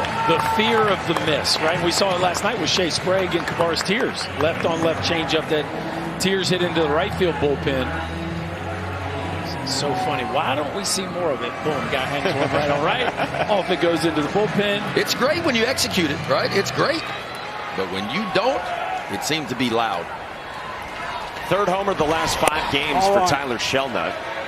And so, yeah, probably then that's the answer. It's a little bit feast or famine. Again, really high whiff rate, right on right with the changeup for Whitaker throughout this season. 45% whiff rate in those spots, which is very high. But he hung it, and Shelton buried it. 5-3 Gators. But to me, it's a little flawed, right? Because if I hang a slider right on right, you hit in the bullpen just the same, right? So you can't bury a pitch or put it in your back pocket just because we're so scared to death of what if I don't throw it the best version of it. Whitaker dots. He's working well in tandem with the framing of Jacob Cozart, and it's a punch-out. But Tyler Shelton adds insurance. Florida's got the number 5 home run hitting team in the country, and this is the second one of the ball game. A hanging changeup that does not get missed. The Gators stretch it out to 2, and pops. Darrow's fired up. Men's College World Series down to 7. After this game, we'll be down to 6. Big one coming tonight between number 2 Kentucky and number 3 Texas A&M, who got wins the other day. This is clubbed down the line in left, but foul to lead off the bottom of the 5th for Garrett Pennington. Should be a big one. Kentucky got a walk-off win. Texas A&M got a 1-run win with a robbery to save it in the 9th from Jace Laviolette. 2, 3, and 4 for NC State, down by 2, starting with Pennington, who's been hit by pitches twice. Local guys from Lenexa, Kansas, told us 2.5 hours away. He's been here quite a few times. This year's a 13-year-old with his buddies. Said they were more interested in the Home Run Derby, the Slump Buster tournament, checking out the Fan Fest than maybe the college games. Yeah, on top of that, guys, spent 3 seasons at D2 Central Missouri, right? Then he goes to Wichita State. You guys are going to love this. Pulls it on a line to left and over the head of Tyler Shelnut with a rocket. Shelnut got to it quickly, but it's a double for Pennington.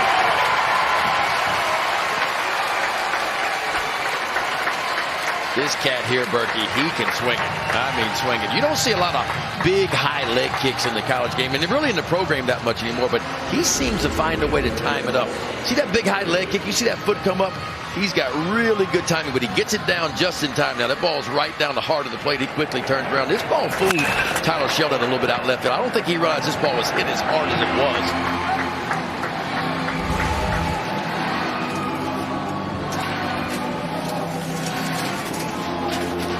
Yeah, speaking of that, guys, by the way, that leg kick, that came a little bit later in high school. He had a toe tap his freshman year, and he told me, he said, we had a toe tap, I was hitting well, but I didn't like the way it looked. So he got rid of that toe tap, kept the leg kick, and that's how his stance came to be. But what I really wanted to tell you is through his journey, the portal was such a huge part of him getting to NC State, getting back to Omaha, being a part of this, but he also learned how to smoke. He used a smoker, right? Smoked briskets, pulled pork, ribs, like all the food, all the goods and fixins, and he cooks for his team. So I thought you guys would be interested in that. Ben, I feel like that's speaking your language. Yeah, I was thrown off for a second when she said smoking, and like that called me like barbecuing is what she meant. So yeah, I'm all in on that. Yeah, that's a different kind of smoke, but it's a better kind of smoke. He's just ripping heaters during his toe tap. Yeah. I thought she meant like he had a Marlboro, while he was taking BP or something. I mean, that'd be awesome, though. Here's Alec Makarevich. Takes a strike after the visit from Kevin O'Sullivan to Cade Fisher. The other half of the Smash Brothers, Garrett Pennington and Alec Makarevich, who homered his last time, 2-run shot. Rollover bouncer to third at Dale Thomas for the first down. And these guys have meant so much to NC State's lineup. So many home runs in the NCAA tournament. And Berkey, you were saying the vast majority of them from the top of the order. Yeah, and really, if you look at the game so far, Florida has totally handled 5 through 9. But 1 through 4 is, you look at the numbers, it's very clear, especially in the postseason, where this NC State lineup has done damage, and that's what you have got to circle. If you're Kevin O'Sullivan, this pitching staff, you've got to handle the top part of this batting order. Well, then this is the cutoff point. Jacob Cozart, the cleanup man and catcher, preseason second-team All-American, enjoying the best season of his career.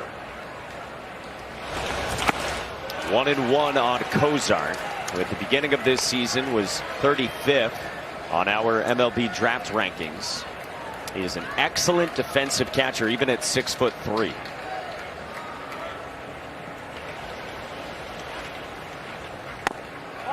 Yeah, maybe not your most traditional catcher body type, but as he appears, extraordinarily athletic for a catcher. He's got all the arm angles. He can really move back there.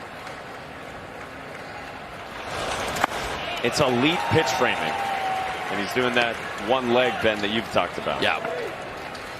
We saw him in the Super Regionals. I tell you, there was not one ball that got by him. His blocking ability, and that's what it takes. If you're going to go do the one-knee thing, you better be super athletic as a catcher to be able to get down and block balls. But he's also good enough when he can't get to it and block it, he can actually backhand the ball, too. Like, he's just one of those dudes. And he calls himself, he said, look, I'm the runt of the family. I got a couple brothers that are 6'7", 6'6". He said, I'm the runt at 6'3", 225. Big time players in their own right. Man at second, one out, 3-2. And Cozart strikes out. 2 gone. That's hard to deal with right there, lefty on lefty. This pitcher just takes this breaking ball, a little sweeping slider, just all the way across the zone. And Berkey's a left-handed hitter. It is hard to stay in and keep your rear end on this one and keep your momentum going toward the pitcher, and just sweeps it right to the outside part of the plate. This ball starts behind Cozart. You see him lose that front side, and then by the time the ball gets to home plate, the barrel's already out of the zone. And now Brandon Butterworth after the frustration for Jacob Cozart. We talked about Florida needing their left-handers. They needed Fisher. They need Coppola to be really good. Cade Fisher has only thrown more than his current outing once over the last 6 weeks. Butterworth to right. Wilson backs up and won't get there. Pennington scores, and it's an RBI double from Brandon Butterworth to make it a one-run game. My apologies to Mr. Butterworth. That's now his second hit and his second RBI in this ball game. Sitting down there behind the top 4 in this lineup, and Wolfpack shortstop transfer from Western Carolina. To me, Ben, this ball, as hard as it's hit, I think it's funny with this wind direction. He hits it right at the scoreboard, and you almost wonder, is the wind almost blocked? This ball is hit right at the scoreboard, and it holds its line with no problem. A rocket right over the head of Ashton Wilson. You look at the way that wind's blowing across the field, and you'd think any ball to right would get held up. That one had no problem getting over the head of the right field. And another big swing from Brandon Butterworth, to your point. We had a pull side RBI single back in the first. So 5-4, man at second, and 0-2 on Alex Sosa. 1 for 2 with a strikeout and a single. We weren't sure any balls were getting over outfielders' heads today. And both of these teams have had no trouble on their best hit balls getting damaged.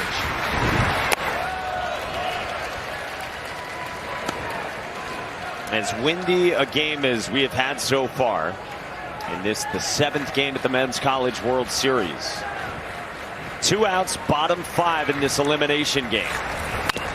Sosa squibs it foul. It's all about ball flight. And you're playing into the wind. It is all about ball flight. If you compress it and you keep the ball down, you got a chance to see the ball still carry. And pretty much every one of the balls we've seen here today have just been rockets. Including a home run from Makarevich. 1-2. Outside. 2-2 on Sosa. Cade Fisher's gone 3 2/3.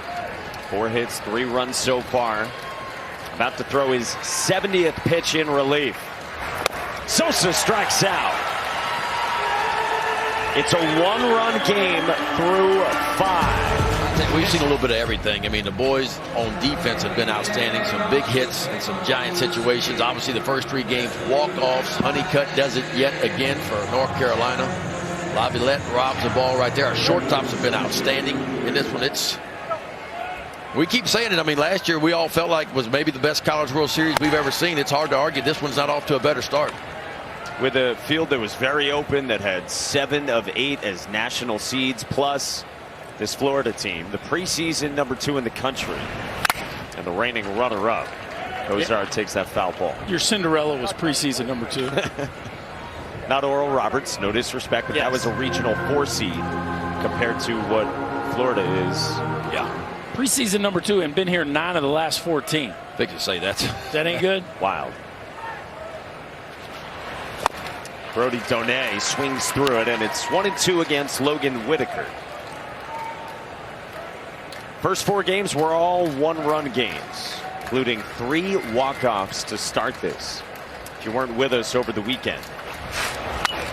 Foul back, right on right, changeup. I like he's going back to it again. He didn't lose any confidence. Look, before he gave up the home run to Shelnut, that was a really good pitch for him. 1-2. That's a better pitch.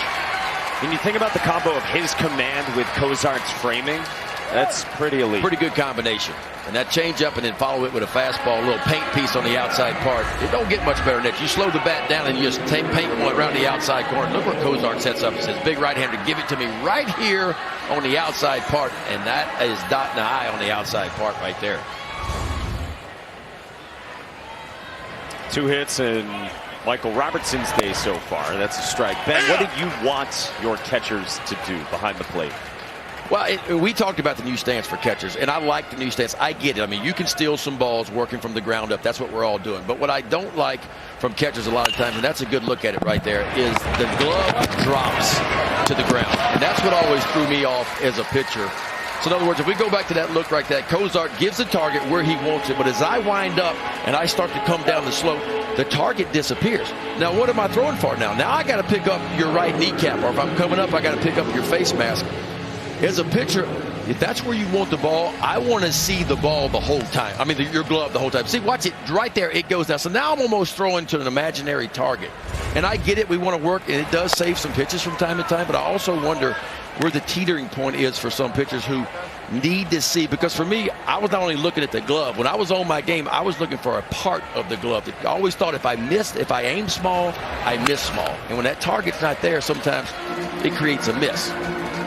Do you think though that because that's the technique that everybody's using right now, that the pitchers just get used to it? I think they do over time. Yeah. Now, there are some catchers in the big leagues, and there are some pitchers in the big leagues that will tell their catchers, hey, I want to see a target all the time. Adley Rutschman's one of them for the Orioles. Like, he gets down in the new stance from time to time, but he will leave his glove there. Like, because some of the pitchers on the Orioles, they want to see the glove the whole time. And so everybody's a little bit different.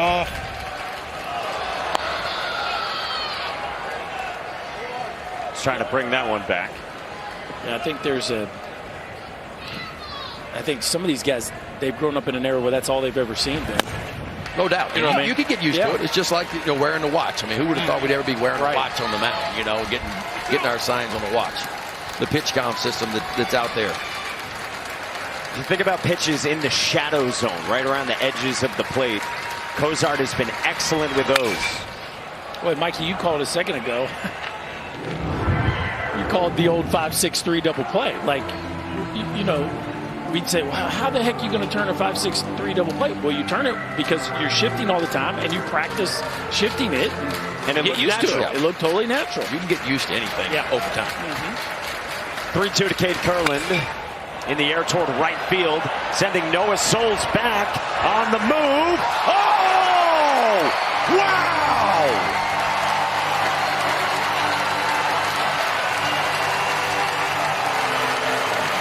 These boys play a little defense now, Berkey.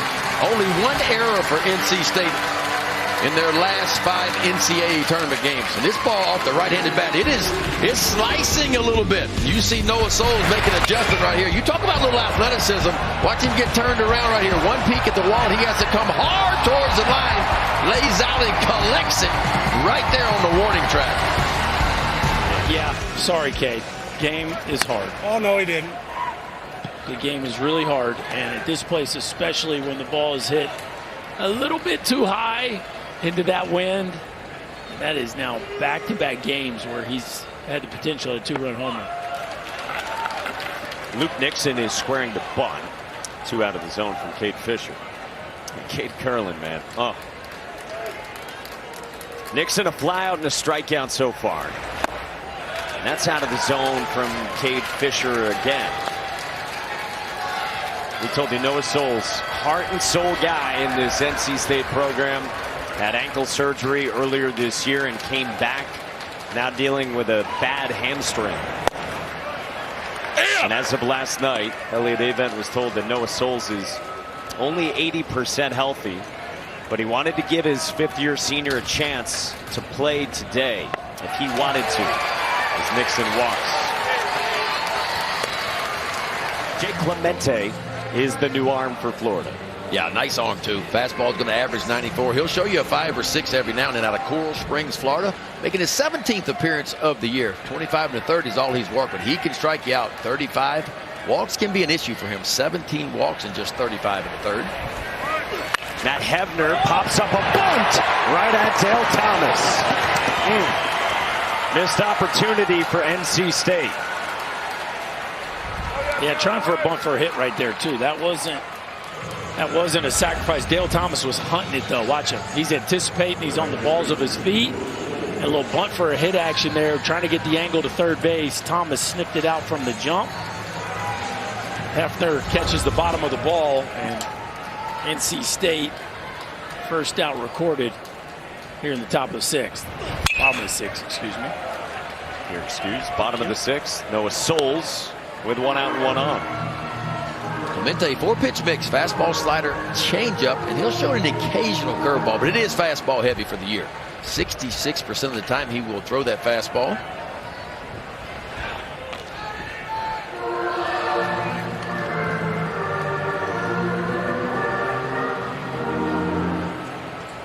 You know you're going to have to play a lot if after losing your first game you want to advance to the championship series.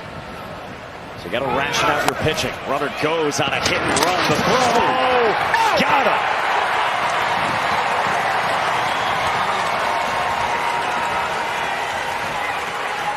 The big man can really throw, Ben. It's, you know, still maybe a little bit raw behind the plate with some of the receiving and blocking, but from an arm strength standpoint, the big fella can absolutely grip it. Shelton does a nice job here. Watch his snap tag right to the front of the base. That was close. That was really close. Not appealed, though. Or reviewed, excuse me. That was... Yeah, Donay got a good pitch to handle, too. Elevated fastball. He came out of there quickly.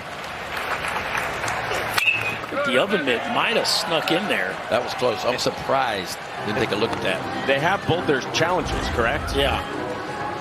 It looks like the glove kind of clips the base. No, it went directly there, but that was close. Bouncer up the middle, and Colby Shelton, just like that, the inning is over. To the 7th, Florida by 1 on NC State in this elimination game. And it's a 1-run Gators lead as Caglianone leads off the 7th against Logan Whitaker. First pitch inside to start. I don't think anybody thought Matt Laporta's school record was ever going to be broken. I mean, that's one of the highest number of home runs in a career there is in the country. This is in the air toward left field, and Luke Nixon's got room for the first out. And we got to remember, Cags, it's really just like 2 1/3 seasons. That's all it is. He didn't play until the last 6 weeks of his freshman year. He had 7 home runs as a freshman, and then 67 the last 2 years. And if I remember Sully's story correctly, it was like they were thinking about redshirt Cags his freshman year because he's coming off Tommy John surgery, he wasn't going to pitch. And they kept watching him take BP as the season went. He got to hit a little bit, some inter-squad game stuff, and Sully looked over, hitting coach, and said, hey, maybe we should run this dude out there and see what he can do. And he hopped in the lineup, and he's been there ever since. So that was well after the halfway point. Right. It was a typical deal, too. They weren't getting great production from the dudes who had gotten their shots. It was like, hey, let's throw this man-child out there and see what we got. Oh, no. Worked out all right. They don't think he would have ever gotten to campus if he hadn't blown out his senior year. And he was getting more interest in the draft process as a pitcher. That's right. Wild.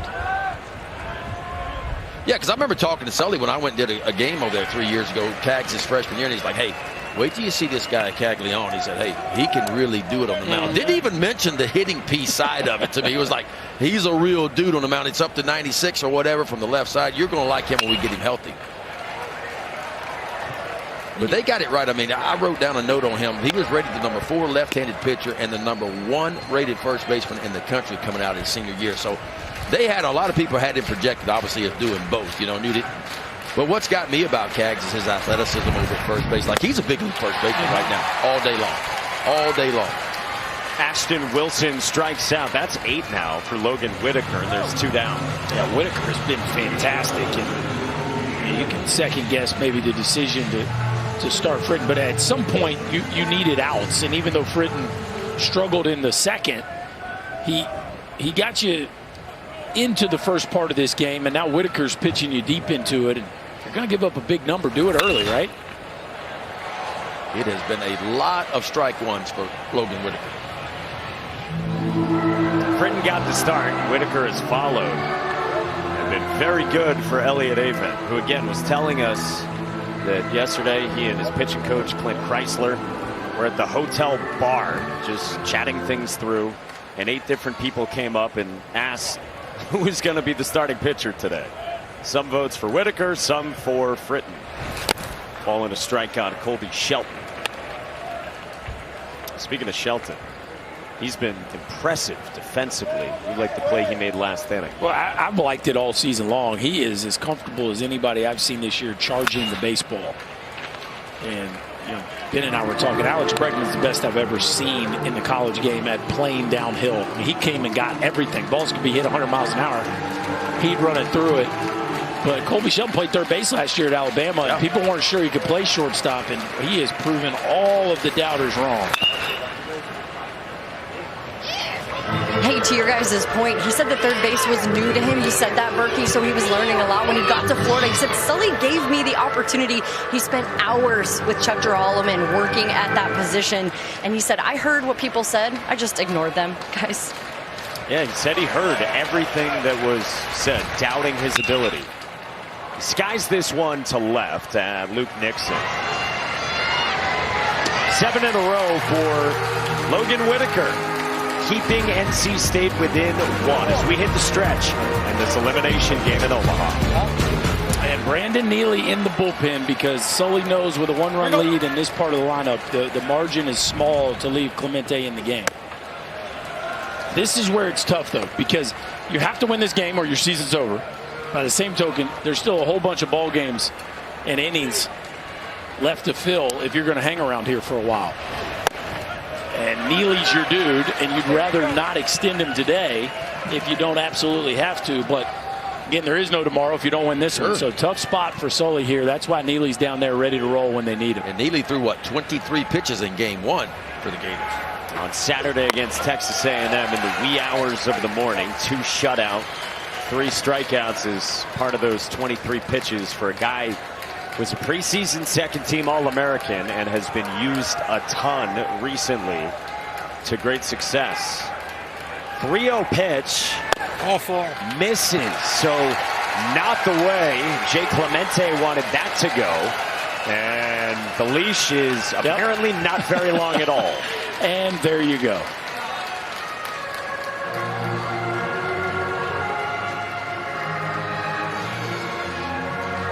Because you've got Garrett Pennington and then Alec Makarevich looming for NC State.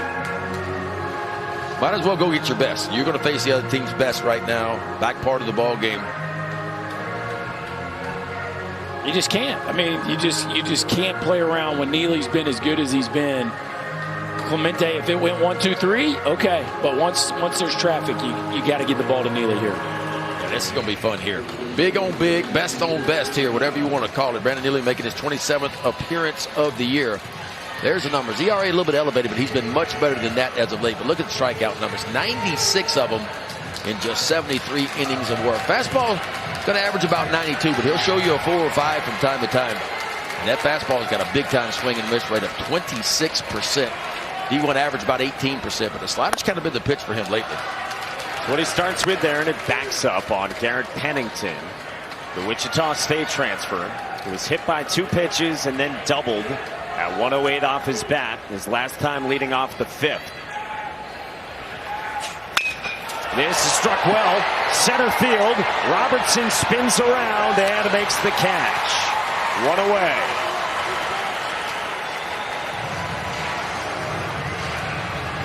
.106 off the bat. That's pretty good right there. I mean, that's barreling the ball up, but straightaway center field in this wind, you get it up too high, it is going nowhere. Yeah, down the lines, the wind can be managed. You hit that ball right at the 408 sign, and good luck. So now Alec Makarevich, switch hitter from the left side, hit a huge home run late in the game on Saturday against Kentucky. Had a 2-run shot to left back in the 3rd.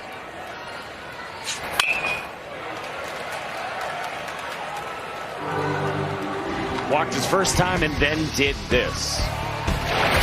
Yeah, big ball right there. Another missed spot, trying to get on the outside part of the plate. This ball runs right back over the heart of the plate. And the big fella Makarevich knew exactly what to do with that one. 24th long ball of the year. 1-1 is up high, 2-1. He's really pounded right-handed fastballs this year. And facing Brandon Neely, who's got a good one. Heater for a strike. They had the count wrong in-house, and so that is strike 3 called on Makarevich, and there's 2 down. Well, I love this here. I love pitchers that finish in, because hitters are taught to do what with 2 strikes? Protect a little bit. Now, I'm not sure that's exactly where Neely wanted that ball. It was like the catcher donated me was set up more on the outside part of the plate. But that just goes to show you, man, if you can get a heater to the inside, and it doesn't have to be perfect, just enter third with 2 strikes, a lot of time is money. Now it's up to Jacob Kozart, superstar catcher for the Wolfpack. 0 for 2 with a walk after a 3-hit day Saturday.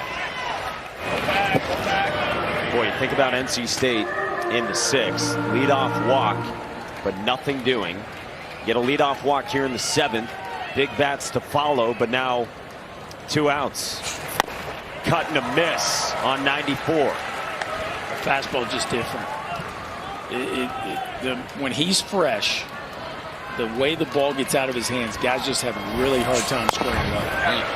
He's just going right at him, too. My best against yours. It's 18 innings, 3 earned runs for Neely in the NCAA tournament. He has struck out 26 in that time. Opened as the closer this year, moved into the rotation, now back in the bullpen. 2-2.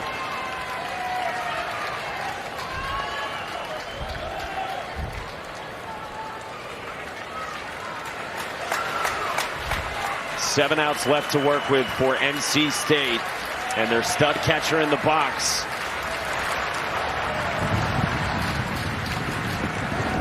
Long hold, 2-2. Oh! That is high in a full count.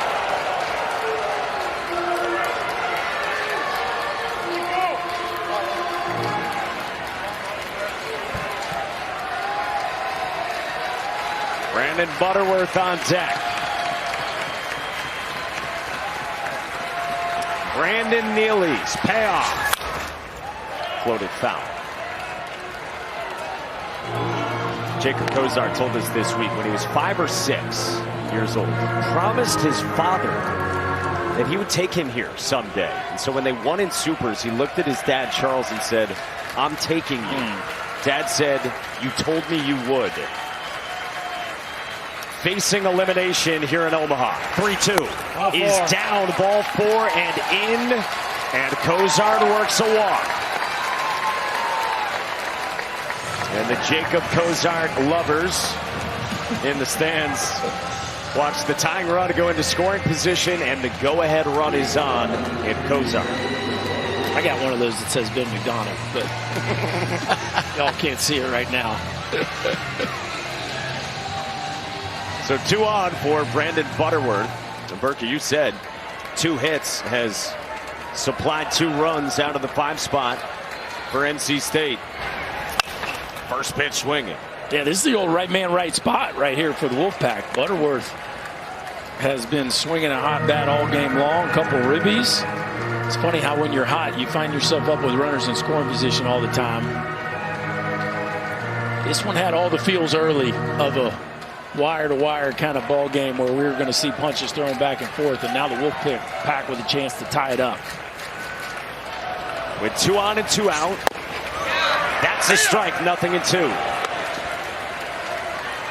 Boy, Neely's digging deep right here. Fastball's averaged a shade over 92 all year long, but seems like every pitch 94, 95. Wolfpack today 2 for 7, runners in scoring position, trying to make it 3 for 8 in a tie ball game. Brandon Butterworth has been such a godsend for this team after transferring in. Elliot Avent said to us this morning, yeah, he's been surprised by how good Butterworth has been. The 1-2, swing and a miss.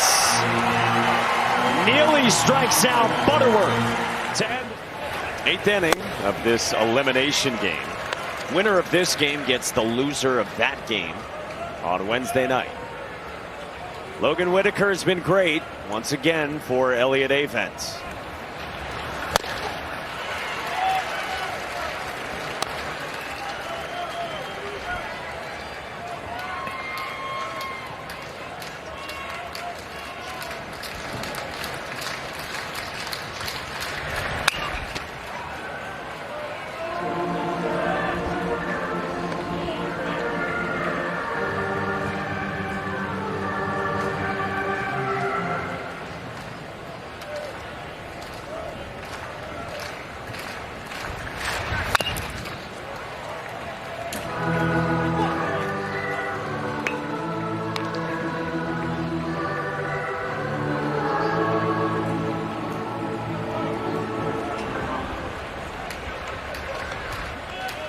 Nothing in 2 on Luke Heyman.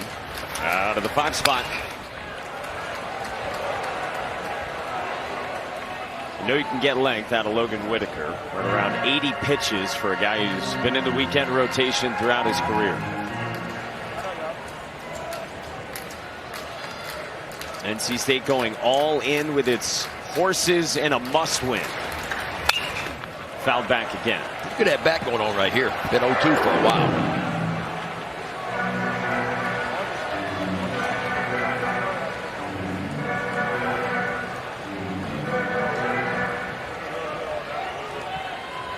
Checking out Brandon Neely in the dugout. Ooh, really good one there from Whitaker to strike out Luke Heyman. Well, Whitaker is doing it, man. He's doing it with 2 different pitches. That was a strike there on a changeup. The changeup is what he got most of his strikeouts on early, and I mean some really good ones. Righty on righty changeup. That thing is dive bombing down and away, and then he started going to the elevated heaters and just rearing back, taking that 4-seam fastball and just ripping it through the top of the zone. Some paint pieces on the outside part of the plate. It's been really good fastball command, making 9 strikeouts now for Whitaker in just 5 1/3 innings of work. This is lifted by Tyler Shellnuts toward the seats and foul. And it's been awesome, just what they needed following Dom Fritton. Yeah, he's only made the one mistake to Shellnut, left the ball out over the plate, change up. He's had a lot of success with, left it up, out over the plate, cost him a solo home run, but other than that, he has been outstanding.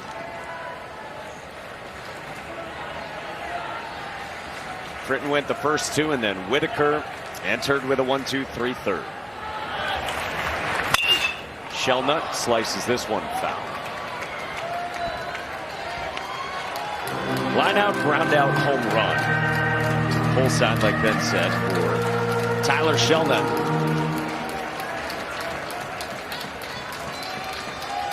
In a 1-run game in the 8th inning.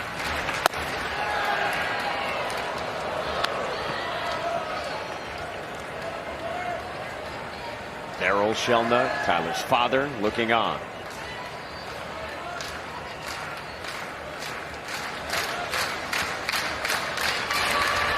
That's outside.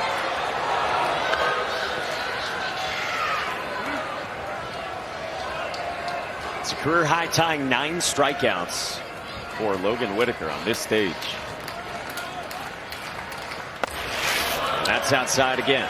Just interesting. We're seeing it with both guys in the game right now, whether it's Neely or Whitaker, 2 people that have elevated their game down the stretch, and it's just very clear that they have found whatever it is, mechanical, it could be a mental approach, whatever it is that has them executing at their highest level. I mean, think about it this way. Since we got aluminum bats introduced in the college game in 1974, to strike out 10 in a College World Series game, only 3 relievers have done it. Wow. Whitaker's come in with 9. Nearly had a 10. Burns do it last year? He had 9 against Stanford. Interesting. My mind went to the same place because he was that good last year for Tennessee at the time. And was out there a while. And that was a long relief appearance. These are the guys who have done it. 2018, 2013. In 1983, Calvin Sherrill. I'm about to say, he pitched in relief, Ben. He probably thrown, what, about 140 in 2 days before? Oh, yeah. Crank it right back up. don't think he pitched in relief all that often, did he? No. Man aboard for Florida and running, and Dale Thomas swinging, who pops it up. Foul ground at Garrett Pennington. Shellnut back to the bag and 2 gone. Giraldo was there when Clemens was at Texas, right? Yeah. Yes. I don't think they needed a whole lot after those 2. A couple of horses right there. Just a little bit of offense, and we'll just run those 2 out there. So Logan Whitaker with those 9 strikeouts has 2 outs. And meanwhile, Brandon Neely, Reddies. His NCAA tournament ERA is 1.42. Brandon Neely's. Brody Donay, the catcher, steps in. Got a hanging breaking ball.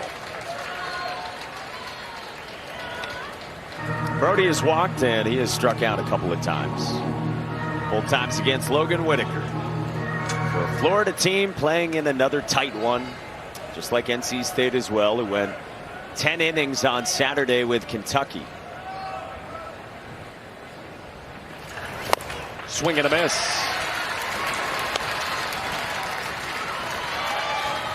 6, 7, and 8, by the way, will be coming for NC State in the bottom of the 8th inning.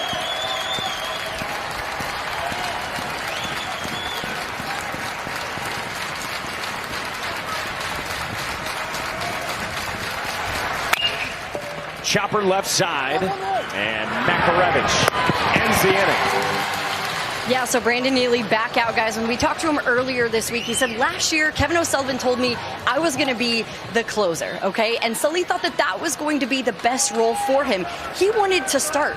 So this year he did get into the rotation, made 6 starts. He looked at us and he said it was really hard. He ends up back in this closer role now, and he's begun to relish it even more for this team, doing whatever they may need. And Mike, he looked at us and he said, listen, we had a lot of pressure to get back here to Omaha. We went into the season with huge expectations. You guys talked about that. But we have a chance to win it now.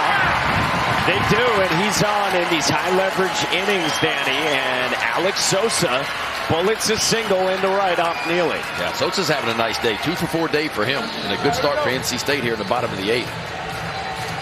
102 off the bat of the freshman with his 2nd knock, and this time off Neely. Now to another freshman in Luke Nixon.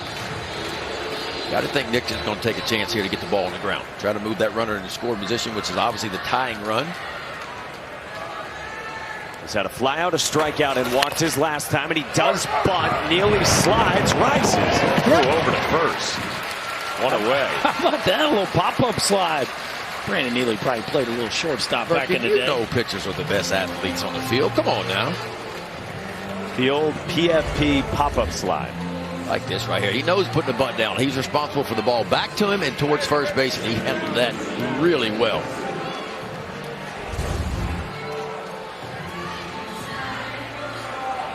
So he's got his first out. And now looks like we're going to get a pinch runner for Alex Sosa at 2nd at a conference between Elliott Avent and Matt Hefner. Andrew Schaffner comes on to run for NC State. Saw him come off the bench for Noah Souls on Saturday against Kentucky in the Wolfpack's opener.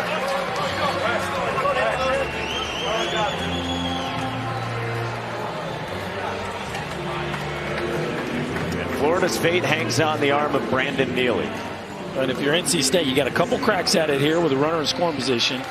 And then the top of the order up in the bottom of the 9th if it goes to that. So looks like we're getting a pinch hitter here.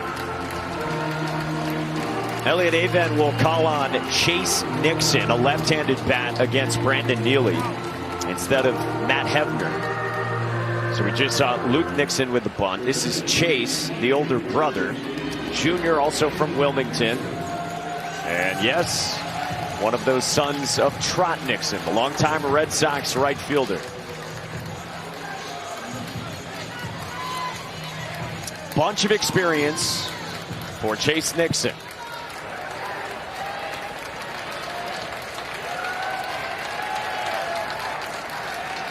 With 1 out, the first pitch is knee high at 95 for a strike. talked to Brandon Neely about this mentality on the mound. He says it's just me and the catcher, literally. Said there's times where coaches will be yelling stuff between pitches to him. He comes back in the dugout and they're like, yo, did you hear me? And he says, no, I did not hear at all what you were saying. Locked in. That's what he is. Pretty solid average for Chase Nixon against high velo. Lays off the 0-2 at 95. Yeah, Chase Nixon really good at going to the backside of the field. If he gets a fastball kind of up and out over the plate, maybe a little bit outside part of the plate, he's outstanding at driving it out toward left center field. 1-2. Fouls that one away backside. We asked Brandon Neely if he's an adrenaline junkie, because it sure seems he is when he's on the mound. He said, I'm actually kind of scared of heights. If I'm on a roller coaster, it's because I got dragged into it. Not too happy at amusement parks, but loves these stages. Inside 2-2, tried a breaking ball. So what you're saying is he will not be on that Ferris wheel out in center field. You will. Not going to happen. Yeah, I'm afraid I'll be up there. Getting drugged into it. Whether I want to or not. Pressure-packed 8th inning. 2-2. Fouled away. Boy, he let that ball travel, and he let it get as deep as he can.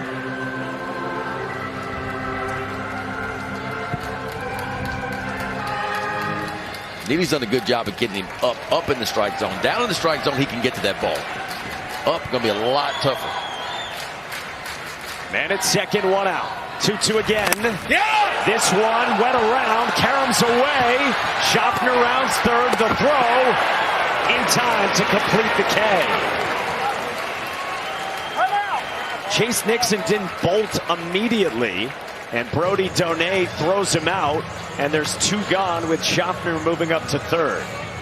Ben, I don't know about you, but I thought Donay was moving a little casually towards this baseball, and I thought this was going to end up being a situation where Chase Nixon, who didn't see it right away, Brody Donay, look at him break down, shuffle once, and that's a guy who knows how much arm strength he has to take his time like that. Yeah. Nice job by Heyman getting the outside of the base. His internal clock was pretty good. So I'm like you, I was working, get to it, get to it. He knew just how much time he had. So now the would-be tying run in the 8th inning is at third. Nixon strikes out, 2 gone, and Noah Souls, 5th-year senior and veteran leader for this team.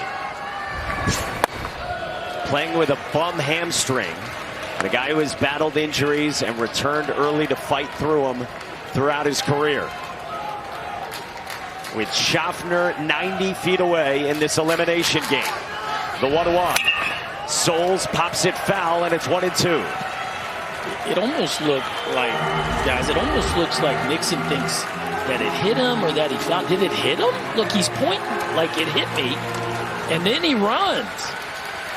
He realized that it had been called a swing, and then he had no choice. Right? But at first he's thinking, it hit me. Then he sees the umpire call him out. Now I got to go. And really, if he goes right away, I mean, it's a no doubt. Oh, he's there easy.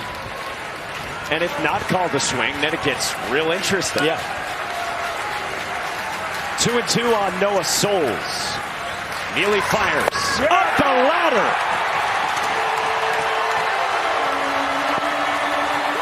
Winner of this game plays tomorrow night, 7 o'clock Eastern, against the loser of that one. 1-run ball game. Both teams about to send the top of their orders up here. Going to be an interesting ninth. Logan Whitaker's back out, drops in a changeup. It's a 9-hitter Michael Robertson. He's got 2 singles and has grounded out to short. Yeah, Florida would love for a little insurance here. You know you're getting Jac Caglianone and at bat. You'd love to have people aboard. I'm honestly surprised NC State hasn't moved a little more oppo on Michael Robertson, just the way he's been shooting that ball to the backside last couple weeks. But this is, yeah, it starts with Robertson, and for the Gators, this is the guy you want up right here, right now, to start an inning. 1-2 is strike 3 called. Excellent command all day. And Logan Whitaker's got a new career high with 10 strikeouts. How about 10 punch-outs out of the bullpen? Boy, he's been everything that Elliott Avent hoped he would be. And I'm going to tell you, folks, you can't throw it any better than that. You can see where Cozart is set up, and that is just perfectly placed on the outside part. 96 pitches for Logan Whitaker, and now Cade Curlin takes ball 1. Guys, yeah, I went up to Clint Chrysler, asked him how long they're going to leave Whitaker in. I said, are you going to ride him? Just gave me a head nod. Yeah, so he's staying in for now. Fifth-year senior, you'd expect nothing less from Elliott Avent's NC State group. Well, and you're using your eyeballs too, right? Like the stuff has not dipped. The command has not wavered.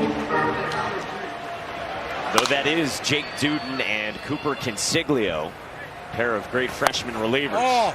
That just misses. 2-1. That might be one where if the catcher sets up differently, that is for sure a strike. That one didn't miss. It was just called a ball. This will be pitch number 100 for Whitaker.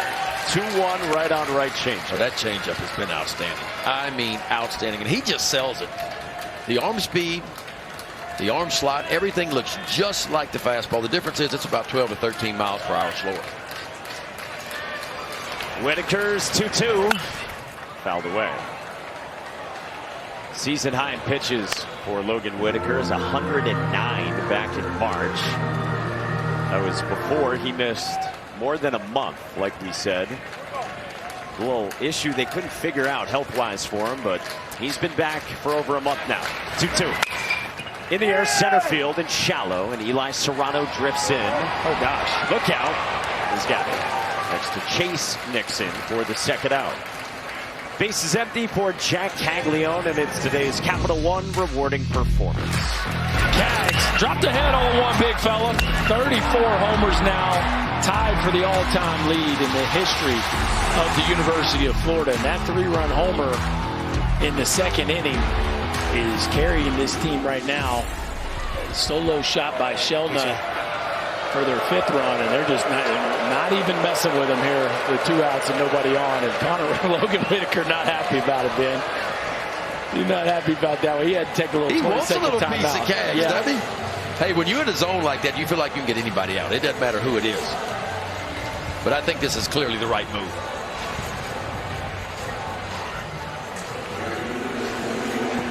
Second time they've done that, and so it's now 30 in a season. Again, we only have data on intentional walks for these last 8 years. Nobody's ever been intentionally walked more. Here's Ashton Wilson. 2 strikeouts hit by a pitch and a walk. Hasn't yet put a ball in play in these 2 games through 9 plate appearances here in Omaha. I mean, it makes the decision much easier. 6 strikeouts. 9 plate appearances.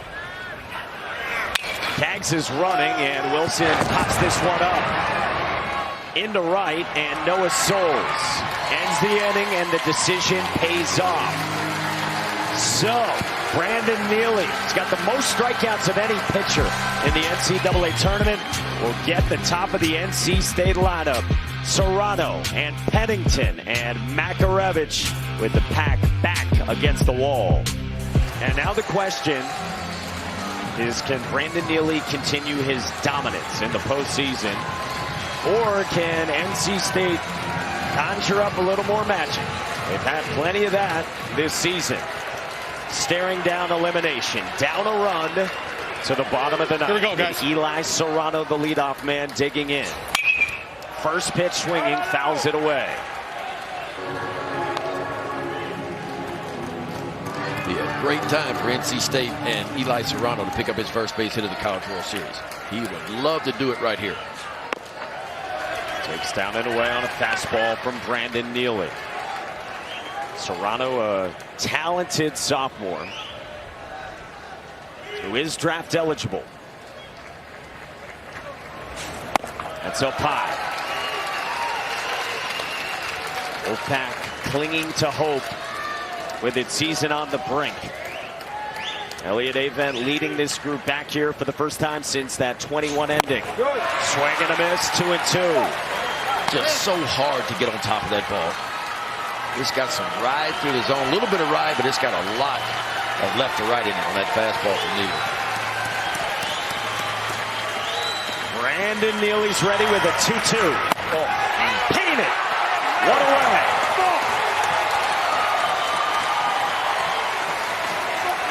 I mean, forget about it. You take that heater and run it and just shove it to the inside part with 2 strikes, it is money. Watch him just stuff this four-seamer just right in there, perfectly placed on the inside part of the plate. Eli Serrano caught looking. 2 outs left to play with. Here's Garrett Pennington. Local guy who has now been at 3 schools. His 1 year with NC State has been outstanding. Kansas native has scored 3 runs today. It's a ball and a strike from Neely. Jac Caglianone's been intentionally walked twice since his home run. And that looms large in a 1-run game.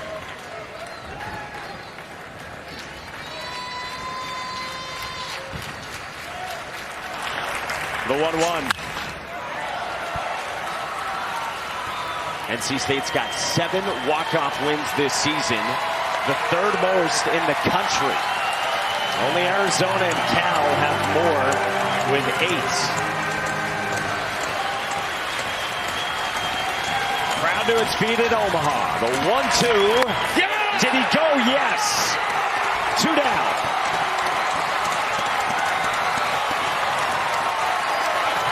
Fastball on that first strikeout and an invisible slider. I mean, this thing took a hard right to left and back-to-back strikeouts, and NC State down to their last out.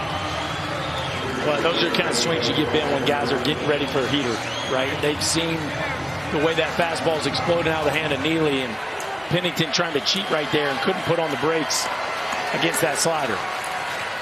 It's up to Alec Makarevich. He's had one of the best seasons in NC State history. Left East Carolina his home to join the pack and help lead them here. 0-2. Best fastball of the day, velocity too, 96. Spinning at 2,300 RPM, which is better than big league average spin.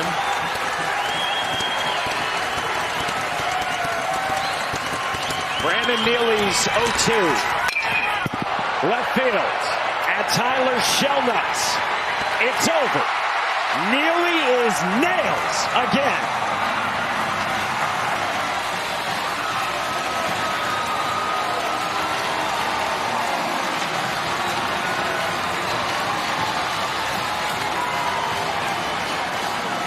Pretty impressive stuff. Brandon Neely has willed this Florida pitching staff to complement their offense throughout the postseason, and he just continues to take the ball and deliver for the Gators. What a ball game. A fantastic ball game. Both teams traded some punches there in the middle parts, but it was all about Whitaker and Neely down the stretch, and Brandon Neely makes that 1-run lead stick. Yeah, and I tell you, Neely punches out 4 of the final 5 batters he sees. Clemente was good too in his 1 inning. Neely was even better than that. And I tell you what, that's tough for NC State. Tough game for them. Give Logan Whitaker so much credit. I mean, he gave NC State a chance to climb back in this thing. I mean, you go 7 innings, 1 run, he punches out 10. A big number for me for NC State, man. They had some opportunities, y'all. I mean, 2 for 10 with runners in scoring position. Just couldn't get enough of those big base hits.